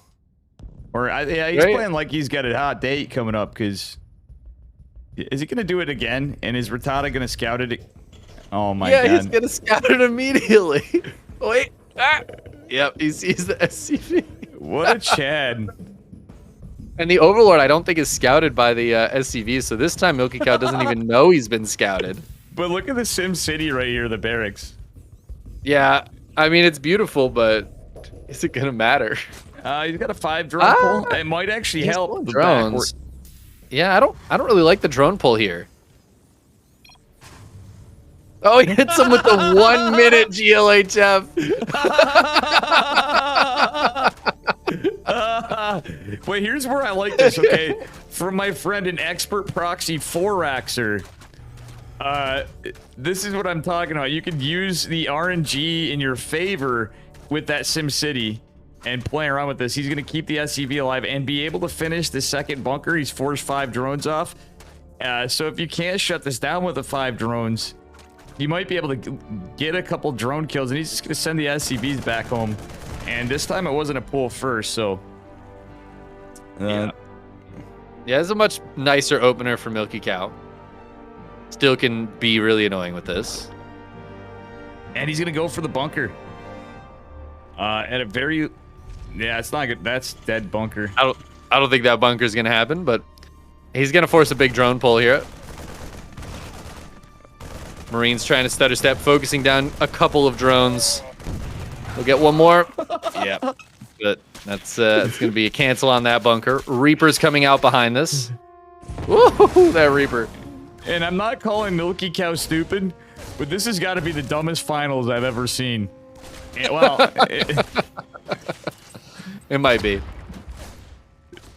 Oh, it might be, Lord. but I love it. It's not quite the dumbest. All right, listen, we all remember Massa. Okay, WCS, North America, best of 5 against Scarlet. What do every single game? So you just proxy and bunker rush. I don't. Yeah. Massa was like, I'll just do that 5 games in a row. And you know what? Worked out all right for him. True. I like the 2-racks Reaper. That's actually kind of a smart Yeah, play. this is It's kind of about a as good cool as you can follow-up. But he got a little greedy. Oh, it loses the Reaper. Yeah. Oh, SC2 full rating. Oh my god. Nice. That never happens. Thank you, SC2 full. Another queen pops out. It looks like Ratata will be able to hold on. He's got some annoying lings on the other side of the map right now, too. And that CC, I don't really... What is this CC? Yeah, it's his backup CC. So he's gonna build that for a wall, go 3 CC behind it, and he's got so many Reapers, he can actually pressure this pretty well with some micro if he doesn't lose. That's kind of beautiful. Ooh, get out of there, Reapers. Ah. Oh my god, he goes back in. Wild man. The wild man. I mean, it's going pretty well. However, no repair on the supply depot. The lings get in. Uh-oh. You know what? Uh-oh. I think he's learned this build from the Yeehaw Emporium. It's a little bit of a Ling Reaper and rodeo here. I don't know about you, Chickenman. I thought he was a mega dead, and now I'm not so sure, but the Lings made it into the main base. Yeah, I mean, speed's only halfway done, so the Reapers are doing really well, but SCVs have to fight and chase Lings, but only 2 SCVs going down, and all the Lings are dead. This is looking great for Milky Cow. Oh, well, they're back to mining, and he's going to be on 3 CC if he can keep the pressure up. Yeah. And he's going to be able to re-wall. He's killed a lot of Lings. He's killed a lot of drones. There's a ton of Lings out right now, so I think the Reapers need to run away. But he's got 6 of them. Yeah, he should just go back home, and he is going to do that. Yeah, if he just goes home, I mean, he's chilling. And now, Ratata has like 1 billion Lings out. Okay, the Reapers did not make it home. Oh, they're going to get caught. Milky Cow not watching. Oh, it even hits the rocks. Oh, no. Ratata catches all of the Reapers in that. I mean, that might be it. Yeah. Milky Cow, he's not get going to have units for like 10 minutes. Well, as you and I'll even add Steadfast in there because he's going over to cast with him in a bit. Can we get a sail throw in chat? Yeah, that was a bit of a throw. That was definitely a throw. I mean, he's still on 3 CC, but this is giving Ratata so much time back at home. But the Lings can't break through. They literally cannot break through this. Okay, he's going double factory, and he's trying to get out Hellions. He's like, oh, triple factory. Triple factory. Triple factory, bro. Oh, it's beautiful. Is he going to go into triple factory tank after somehow, which is a build. It's an old build. But yeah, I think he's just going to go into mech. Ratata building a Bane nest behind this. Yeah, it's a definitely a good response, but I 42 SCVs here. The triple CC is really doing it. He's like, yo, before the Banes, I can fight your speedlings with SCVs. Put like 10 on auto repair. And have like 3 Honestly. Hellions. Could do it. Ratta's just going to be on Pureling Bane. I don't know if he's going to be ready for triple factory, though. Because he did not scout that. He just saw some Hellions come out. He might have just assumed it was a reactored factory. There's going to be a lot of stuff for Milky Cow in a short period of time. But Rattata's about to be all in. I mean, he is all in. His third hatch is finishing up. He's just building Lings. He's going to morph some Banes, and he's going to try to go for it, I think. Oh my god, look at this. We got the 2 more racks follow-up. Double tech lab on the barracks. He's going for blue flames. He's going for more... oh my god, it's a lot of tech labs. He's going for all of it. He's building more racks? Oh my god. Milky Cow, what is going on here? This is incredible. He's trying to take the third. His Rattata is morphing Banes and going all in. Ooh, the Hellion's getting caught a little bit here. Getting caught a lot of it here. Oh no, Milky Cow with the throw after the throw. He didn't realize it was an all-in and there's no wall. Oh no, dude, the Banes. Run, SCVs, run. It's a good thing he's got 25 more workers than his opponent because he's going to lose a bunch. But can he hold on? He's got a lot of production here. If he can get the units out, he might be able to hold on. He's got so little money right now. Blue Flame is about to finish, but it's not done yet. Oh, there it goes. The Infernal Pre-Igniters are going to definitely help us out. He has Hellions in production. If he lifts, I would like to see a lift. I think he needs to lift, but he's trying to buy time, I think. Because, yeah, Blue Flame is going to be able to hold this natural. Okay, he's gone down to 20 workers, but again, triple CC, triple Mule. He can pull it back. He's got Blue Flame Hellions out against somebody with Ling Bane and no Lair. Roach Warren going down for Rattata. Yeah, he doesn't have an armory, obviously, because I actually almost expected an armory coming down and maybe Battle Mech, or at least the ability to make Hellbats once I saw the barracks, but it was just so greedy. But I guess that, I mean, it kept him in the game, but he had to micro everything perfectly, and he kind of just... This is insane. The Hellions getting caught by the Lings there was great for Rattata, and it's just because Milky Cow didn't realize there was like 50 or 60 Lings right outside of his base, which is reasonable to not realize. There's a wall going down now. There's that armory. And it's going to be like Marine Tank Hellion follow-up. Yeah, this is triple factory tank. As like, which is a good call. Sure. And Chad even confirming it. Graf is loving the game, by the way. Graf actually, I covered our boy Graf, who is on our team now. Yeah. Did you see that? Oh, is he? Yeah, oh, nice. I got him in. I figured that'd make you happy. Our cannon rusher extraordinaire. The more cannon rushers on the team, the better. I mean, having Graf and Florencio on the same team is kind of... Oh, we're missing Sprint F, basically. Yeah. All right, Rattata is going to start up a lair, and I think that's a good call, because I don't think he can break this with double tank production right now. Roaches and Lings as Blue Flame Hellions, it's just not going to be enough to bust through this wall. So he can posture and stop the third from going down for a little bit, but Rattata needs to tech up. He needs to get more than slow Roaches, Lings, and slow Banes out. Well, he is going lair and double Evo, which is weird, but considering how the game opened, I think that's... Oh, the Roaches catching the Hellions, though. Again, Milky Cow out on the map with these units and just running into trouble. I think Milky Cow's hot date plans have apparently bit him. Yeah, he's going to have to text whoever that hot date was with and say, listen, it's going to be a while. We're turning this game into a mech versus Zerg. Oh, man. Milky Cow trying to play like Maru, I guess. This is certainly something. I guess. I mean, he's got a good setup for it. Honestly, if he wanted to do that, if he wanted to go just like Turtle Mech, he's got tech labs on 4 barracks. He can go straight into Ghosts.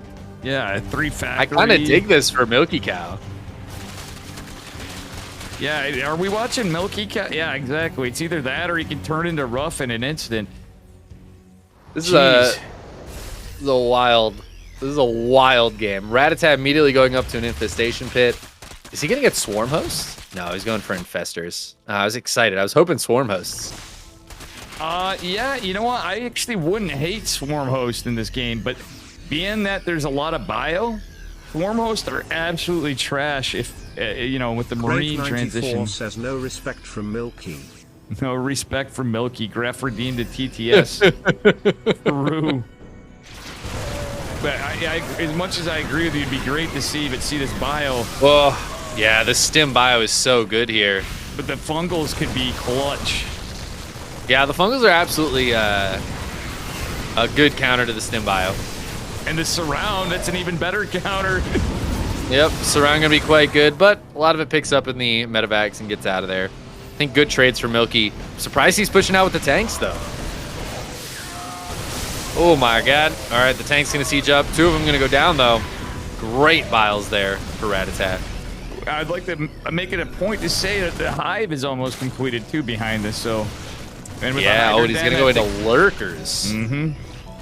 Tanks could be okay. Tank Marauder for a while could be good against lurkers, but yeah. Ooh, there's a juicy fungal. That's the only one because both the infestors died, but that's just not enough bio left to support these tanks. And Milky Cow, I think pushing out here was a big mistake. I think you just got to play that Turtle Maru style with tanks. Get yourself into ghosts and try to get a couple go into drops. The 47-minute game, but it's too late now.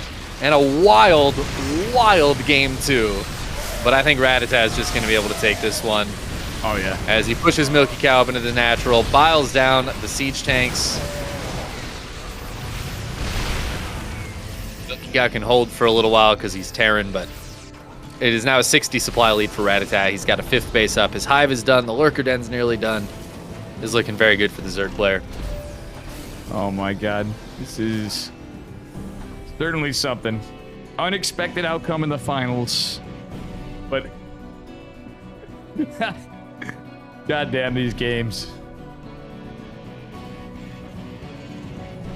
Yeah, I mean this one was kind of insane. Like I love it off the back of the scouted 2 racks.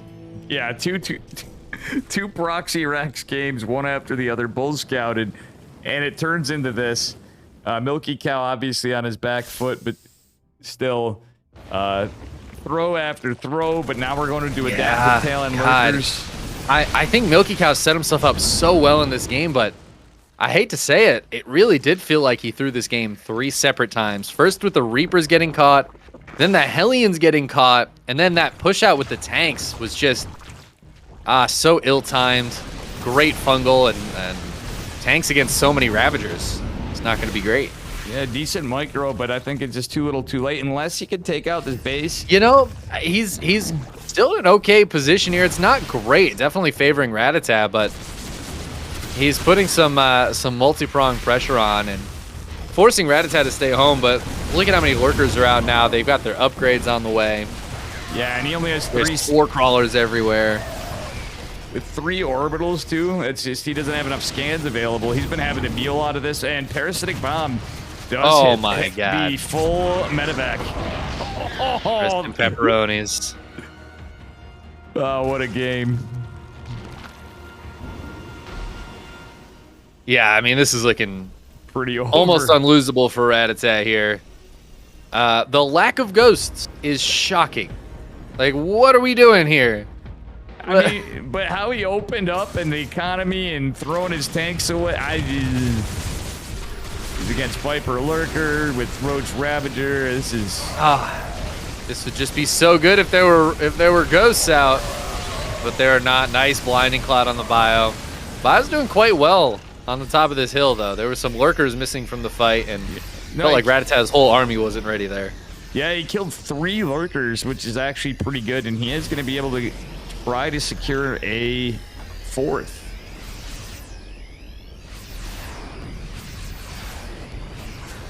Oh, man. Milky Cow gets this 4th down. I'm going to say the word over and over again until they're made, but I'd love to see actual ghosts, not just the academy, because I think they're so crucial here. But the tanks are really nice to have. There's just 3 lurkers left. There's a lot of hydras, which can't really escape from this. Milky Cow taking a great fight. Ratatat trying to counter throw. There's a couple tanks over on the third base here, but no bio support. So the lurkers, roaches, and ravagers coming in are going to force an evacuation and a lift up. Yeah, I think that was actually the blunder on the east side was actually a little bit of an intentional move from our Zerg player as he got some pressure on the third. But you know what? Ratatat getting a little greedy behind this, taking both hatches on 3 and 9 o'clock.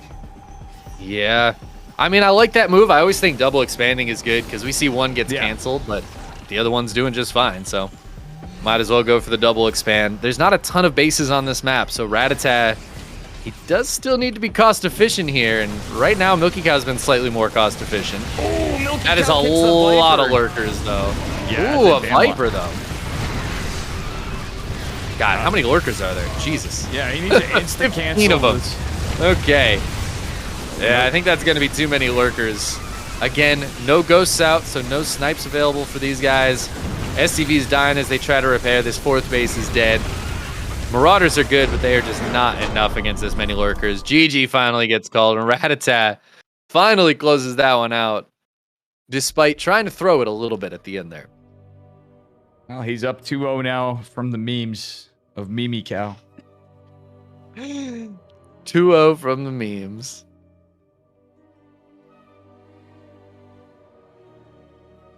And into game number 3. Man, that was looking good for Milky Cow at a few points in that game. Sad to see it go that way.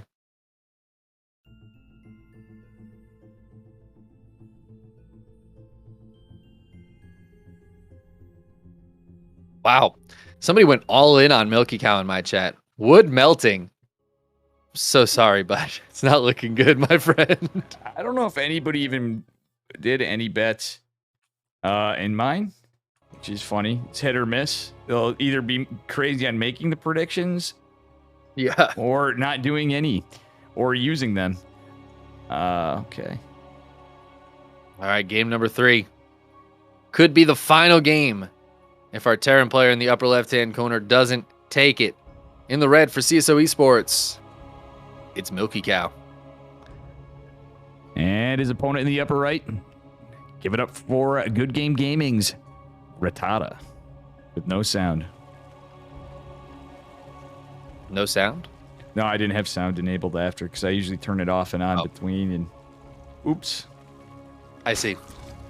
I accidentally disable sound a lot because I switched to the Pro 2020 overlay recently, which I hate, but you know, you do what you got to do. Really? I've been doing that for a while. I've been using it for... I don't like the Pro 2020. I have so many thoughts. It's best we don't get into it. Right, It'll be longer than the rest of the series. Yeah. But in the old overlay I used to use, Control-Shift-S brought up the like best of and the scores. Mhm. So I always hit that, which just disables sound.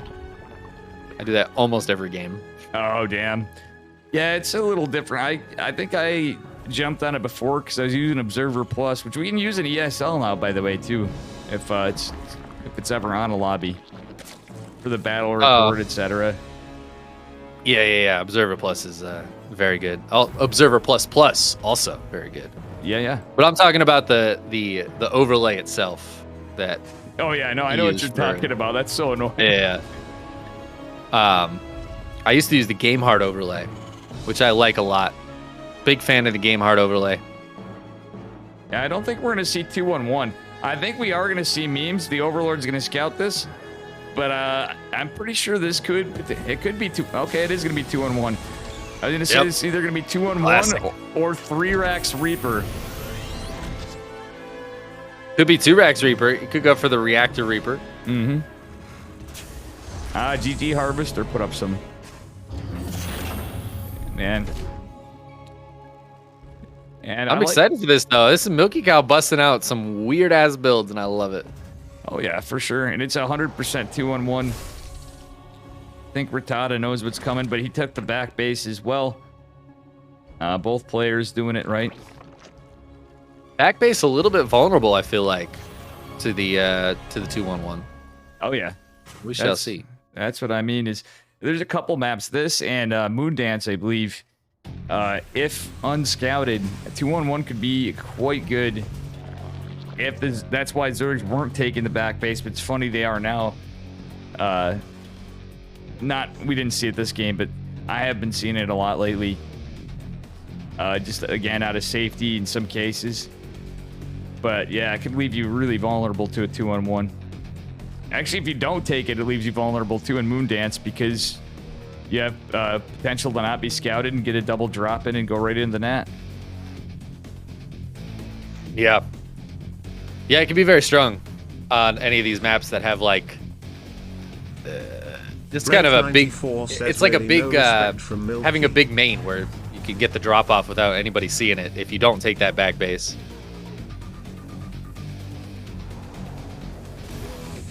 But I mean, Rattata should be prepared, right? He scouted this. I don't know when the last time he saw a 2-on-1 was. Yeah, I've seen it a few. Probably because I took my What first is this wall from Milky Cow though? What? Yeah, it's What? I think What are we doing here, bud? I think normally you don't need a Terran wall guide, so maybe Gemini needs to make a Terran wall guide for Milky Cow. I don't think he'll be able to. I don't think he'll do that. I don't think he'd do that for the Terrans. No, I'm pretty There's sure. no love for the Terrans. That he I think you might be right. Maybe Milky Cow is an NA Diamond player.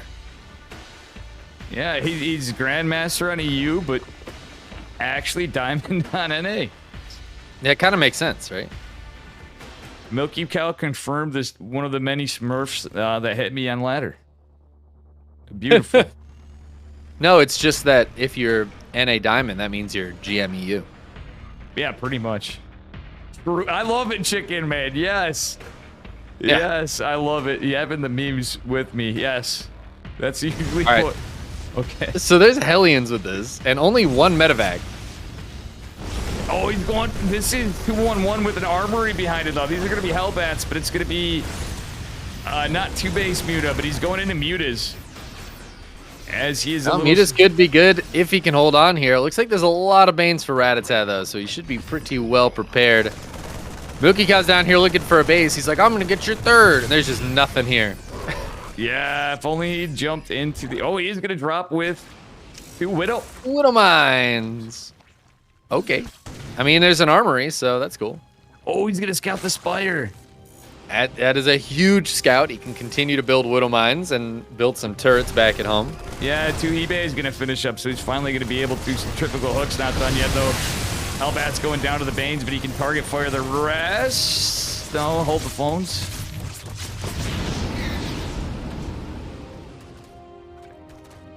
Drone's trying to kill the Widow Mine. Whoa! Close. Yeah, it was, And this is why this back base feels a little bit vulnerable. The Wings have a long way to run. Base is getting targeted down. Milky Cow really wants to get it. He should be able to. He will get that hatchery. And then boost away with a handful of Marines. well, I guess it is 2-base Muta. In a weird way. It is 2-base Muta, true. Accidental 2-base Muta. Now, this is actually hilarious. The Spore Crawler is able to see the Widow Mine, which is damage enough where the Queen can kill it. That's one dead medevac with some Marines. Whoop! Oh, it's boosting away. Where are the turrets? Milky Cow! You scouted that spire like a year ago. Alright, well, it's just 4 Mutas right now, so doesn't need the turret just yet, but Milky Cow playing bravely without building any turrets after scouting that spire. I mean, he's probably thinking, well, we got Widow Mines, we got an armory. We're in good shape here, but he's going to have turrets now. And that Overseer is still out, though, which could be a little potentially helpful after in this. Yeah, this is looking really nice for Milky Cow right now, but Mutas can always find little bits of damage here and there. Yeah, what I don't like, but because he was only on 3 bases, so kind of was 2-base mute a little bit, is there's no +1 flyer attacks from our Zerg player. That's where mutas get a little scarier. He just doesn't have the money for it. Losing a couple mutas here, trading with a lot of Marines, but losing those mutas is always painful. The lack of mines peppered around the base, too, is a little surprising. Yeah, they're all out front. They are out front. He has a couple there defending his gas on the side with the missile turret and the natural, well, what we'll call the natural from his order taking it. Natural? The third? The fourth? Yeah. The pocket base. That's the pocket base. The pocket second base. Now there's that flyer attacks, and he's going into Carapace with one of his Evos. As he takes a 4th base, Mr. Rattata. Oh, those little mines. Oh, the pain. Oh, my God. Whew. Those little mines getting a big ol' hits. Well, he did clean up 2 of them in the pocket base, which you can't do anything with. 4 CC going down, Chickenman. Yep, good call, I would say. Milky Cow's got a number of units out front, so he's splitting his forces here. Yeah, this is... Oh, is this another Widow Mine drop coming in? It is. Oh, and Rattata's not watching. He's not used to needing to watch for Widow Mine drops. Yeah, and chat on my side, apologies, my cat is non-stop nudging me, so I think I do need to give him a check on the food here. We'll see how this game Go get goes. him some food. Yeah. Yeah, yeah, he isn't unless I couldn't hear him, he isn't meowed. He just came up and oh my God, he's gonna mule. He's gonna mule the patches. oh man. That's amazing. That's incredible. It takes 2 mules to get through these patches. It's a fun fact. It's threatening. The muted brigade gonna go try to attack the natural, which only has 1 missile turret, and with +1 flyer attacks finishing up after this. Milky Cow gonna retreat a bit. If he can find his way over here, this is gonna be huge for a Zerg player, but I think it is gonna be scouted. I don't know. Yeah, I like this counterattack. I think this might do pretty well. That is a lot of mutas. There's a Thor on the way, but like you said, just the 1 turret so far. No Widow Mines down here. Yeah, he's over-respecting the turret. Yeah, I think he could jump right on that turret. Oh, he's going to contaminate the factory. That's juicy. Yeah, the contaminator on the factory is huge. Use the banelings. Banelings. Oh, that's a lot of dead SCVs. Milky Cow sending some Marines home. Wants to try to save this factory, but I think that's just a dead factory. Ooh, that Widow Mine was clutch, but he kills the factory in production of the Thor. That was a clutch contaminate. 18 workers going down. Yeah. And he forced a full F2 back. Well, yeah.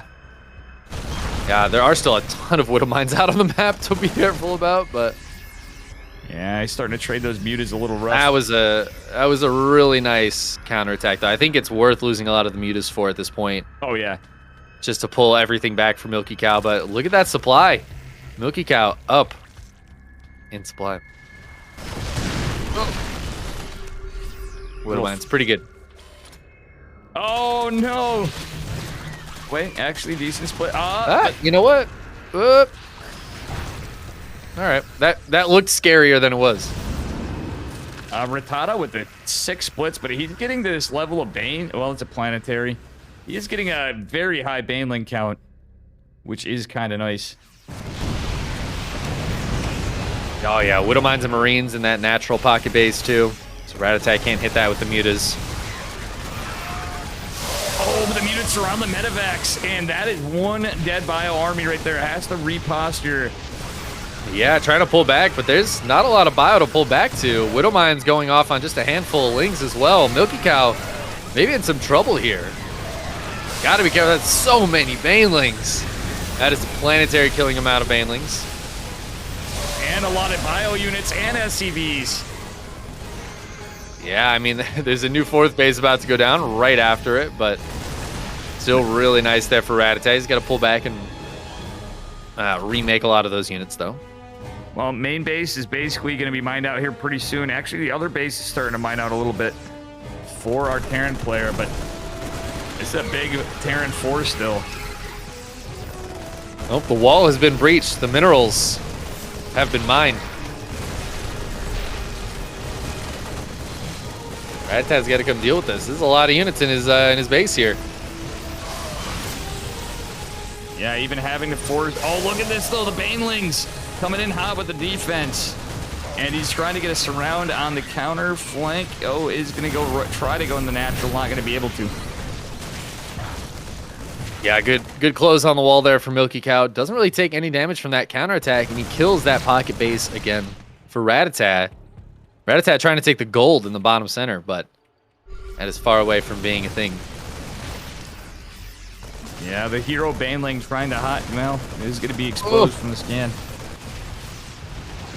Muta's pathing over the top there of some Marines. I would love to see some burrowed Banes, but that's exactly might be what I a was little thinking. bit late here. Milky Cow looking very strong in this game. I think it's going to be really tough for Rat-Tat to pull this back. He's got a drop on the top side that there is just not a lot here to deal with. Actually, it's kind of a lot of Banes, so maybe there is enough here to deal with this. Milky Cow also not splitting. Oh, that was a Bane's huge pretty good. counter. You know what's amazing? There's so many Marauders out. I'm out there, Jerry, and I'm loving every minute of it. That the mutas are pushing. Thank you, 47ness. Yeah, also thank you, 47ness. Big shout out. Hell yeah. You legend. Oh my god. But Milky Cow going to continue to push down to the bottom side here. Lings and mains being morphed. I think there's more lings coming down from the main, but are they going to be here in time? Muta's trying to dive over top of this. Looks like Milky Cow's going to lift up and just get out of here. So good hold from Rat-Tat, but he's still down 40 supply. And it is now 5 bases for Milky Cow to kind of like almost 5 for Rat-Tat, but not really. Yeah, Really you know feel like it's 5. You know it's yeah, GG. Yeah, there's the GG. Milky Cow pulling it back. And yeah, I got a shout out to 47ness for the 21-month resubscription and 400 bits. Yeah, thank you so much for the 400 biddies. And I have to shout out SC2Fool who rated and then resubbed for 41 months. 41 months. One of my very first subscribers, SC2Fool. He's got that founder's badge. It's the real deal. True founder of the channel. That is amazing. That Now, if only he could find some hair. Oh, got him. Oh man. Based SC2 full. Good dude. That's what happens when you play Terran for too long, though. True. I mean, hey, what's my excuse though? You know. You're just that old. Yeah. True. Boomer Testa. You know what? I may have to call it earlier if not, because I'm looking at the time. Yeah. Sneaking Hey, into if you chest. gotta go, you gotta go. We'll see how long this goes. It might be mid-series. You'd be like, what the heck? But Like, I'm out. We'll just head on over to you. If that's the case. Wouldn't be the first time it's happened, but I'd say usually that would be in amateur tournaments, etc. I'm getting to a Hey, point it with the happens. ESL where I'm like, meh. Like, I gotta go. I've left during ESL before. When it gets to like the semifinals and it's like, all right, I have 12 viewers because Wardy and Roddy are both in this game. Yeah. And I'm super tired. I'm like, I'm just gonna call it. It's not so tired. Absolutely. Been It's rough. But if you gotta go, you gotta go. I feel you. It's been good having you, bud. Yeah. Well, let's start it out anyway. Spawning in the bottom left-hand corner of Tropical Sacrifice. It is our red Terran CSO player, Milky Cow, the memer. Beamer Cow. His opponent in the upper right-hand corner. Taking the first 2 games when it was a proxy Rax, but not taking it against the 2-1-1s. Maybe that's the way to go for our Terran player. It is Good Game Gaming's Rat-Tat. And it's going to be a cheeky build from Rat-Tat. He's going to be the cheeser this time. He's going for, I wouldn't hate to say it. I'm a little biased. Hate to see it, rather. Would have liked to have seen a 14 drone pull or a proxy hatch. Would be pretty cool, but it is going to be something cheeky. I mean, a proxy hatch would be great. That'd be fantastic. I don't think we're going to see that. Yeah, but we are going to probably see some earlier roaches. It could be the 5 roach from Milky Cow, which honestly could be a build order counter to Milky Cow's shenanigans, depending on what he does. But Milky Cow's going for that scout. And oh my god, it's a standard game from Milky Cow, Chicken Man. I know. Look at that. The CC is on location. It's a marine opener. Wait, Marino. Well, almost a normal game. By standard, I think we mean it looks like that build he used against Trifax. Yeah. And you know something? I think Rattata is going to be fine for this. Oh, wait. He's going for an earlier third. Link speed. I was expecting a Roach Warren. But you know what? Rattata's just playing safe. Just in case he was getting proxy raxed again. I mean, it's never a bad choice when you get proxy raxed the first 2 games in the series. But going for that quick third to make up for it. And quick Ling speed, though. Yeah, I think it's going to be good on the defense. Might be able to put some pressure out because of the weird opening from Milky Cow. Yeah, he's going like this is a Link Floyd. Yeah. Yeah, how many Lings has he got out? 14? 14. It's going to be annoying to deal with just a few Marines with like 1 Hellion. Yeah. This might get some good damage done. And at the least, he's going to force a cancel. He might even be able to get a full surround on this. Yeah, that's speed. Yep, he can get the... Oh, no. The Hellion getting caught out on the map again. Does he force a cancel and a lift? No, he's not going to get But at that. least it's going to allow him to get the wall up with the Marines behind it. That Hellion actually doing God's work here, I think. Because now he can just lift the CC and kind of chill until he gets some more units out. I honestly think Rattata should have surrounded the orbital as it was morphing, just in case he can put just enough pressure on, force a cancel on the orbital and a liftoff. He did force the liftoff, but the cancel on the orbital would be huge. I can't believe he lifted up that barracks on the high ground while there were Lings outside. What a bold move from Milky Cow. Yeah, that was certainly something. Oh, he's going for a drop. But you know what? It's all scouted.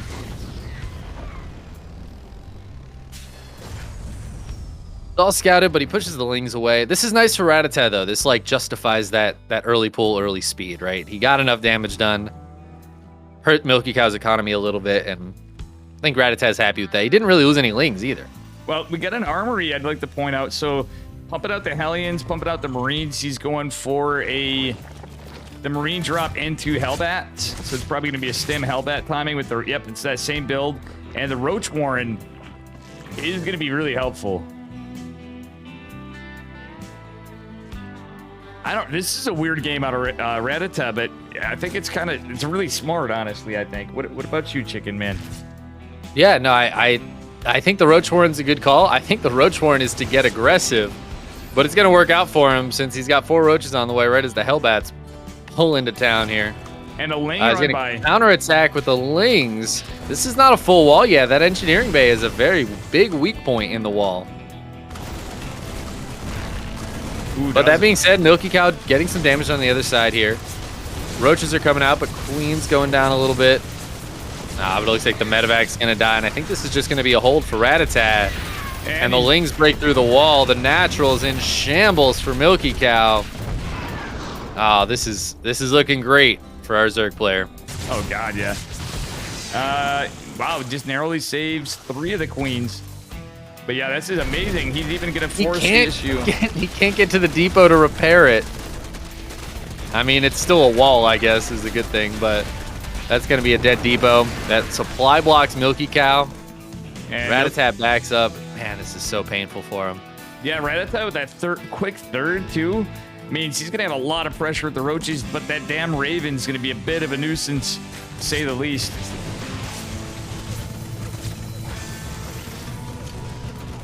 Yeah, Raven's nice. And get some auto turrets. and the split on the auto turrets is actually huge because there's nothing to defend in the main. But the Lings are still putting the pressure on. Banshee's going to put short work to this. We don't have Cloak though, so I mean, he doesn't need cloak. you don't really need. This is just to defend the Lings and Roaches and Ravagers. But Rattata says, "Screw it, I'm going in anyways." Yeah. The door opens. Oh my god. Well, I think that's about it here. As the Lings and Roaches get in. Maybe not. I mean, there's still Marines, but so many SCVs going down. Yeah, I think we can just. 25 to 47 workers, 3 base commitment from our Zerg player, ranged attacks and Carapace going down. He is going to retreat a bit finally, but kind of scary. I mean, he lost those Ravagers, which is very painful. He got a much more Lings out, but against the Stim Marines, Ling's not that great. So I think it's good for Rattata to pull back here. He's way ahead on workers. Over double the worker count of Milky Cow right now. Wait, I can't do math. Almost double the count. Worker count of Milky Cow. Close enough. Yeah, exactly. And the Spore is coming down. There's no Queen in the Nat, though. And like you said, no Cloak, so... Yeah, you can just kill this with Queens, but... The auto turrets are doing well. But they have a lot of work to do. And the Banshee is... That's a dead Banshee. Okay, Yeah, Milky Cow focused on his push a little bit more. He's only got 1 medevac, though, which really sucks here. Yeah, he has to do this with the Raven, which is out of energy. Gonna clear up some creep. He has to go for a big push, and it looks like it's a braid push at that. Yeah, it is. Yeah, he's gonna grab a couple of Queens here, so that's a nice start. Rattata getting more Roaches out, getting some more Ravagers going. Ooh, nice bile. Nice bile. Thanks, will siege up. Where's the rest of Rattata's army? He's got a bunch of Lings just down on the bottom side, but if they come in for the surround, I just don't think there's going to be enough here for Milky Cow to hold on. Yeah, they were going for a counterattack, and he just called it. Yeah, he just pulled it right back, cleans this up, and look at the supply. 77 to 128. My friend, the supply, it do not lie. Todd has been telling us this for years. Yeah, exactly. And you know something? Glio reconstitution, missile attacks, and Carapace finishing. This is a timing. And we're going to see a lot of Ravs morphing and just Lings being built behind this. It's going to be pretty much Ogre unless there's a huge throw from our Zerg player. Yeah, I mean, at this point, Rattata can just stop a third base from ever getting down. He can take kind of inefficient trades, but he's only on 57 workers, so he's got to be a little careful. Or does he? No. Or does he have to be a little careful? I think the answer is actually no. No, he does not. That, my friend, is going to be the GG. Rattata takes the 3-1 victory and wins his 13th Cock of the Walk, tying Geralt for second most wins. Excellent. Cock of the Walk history. If you combine them, they almost have as many as Christianer. Yeah,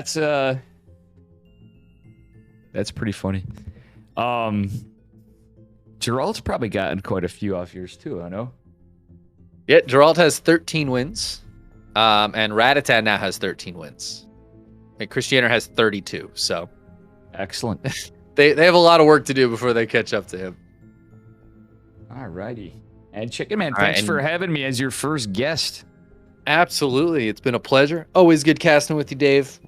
Thank you for, again, supporting the tournament with the prize pool and with your beautiful voice. Yeah, thanks. Always a pleasure, Chickenman. Good to see you, brother. Much love, and I think we're going to raid out here in just a moment when I let everything catch up. Are Good you plan. still going on, or what are you doing? I am not still going on. Okay. Thank you, though. So, you have a great rest of your day, Mr. Dave. Go feed your cat. And go and hang out with your girlfriend. Yeah, and you have a good rest of your day as well. I will catch you later, brother. Thanks again. Adios, my friend. Peace. Okay, let's go raid Reno. We are going to go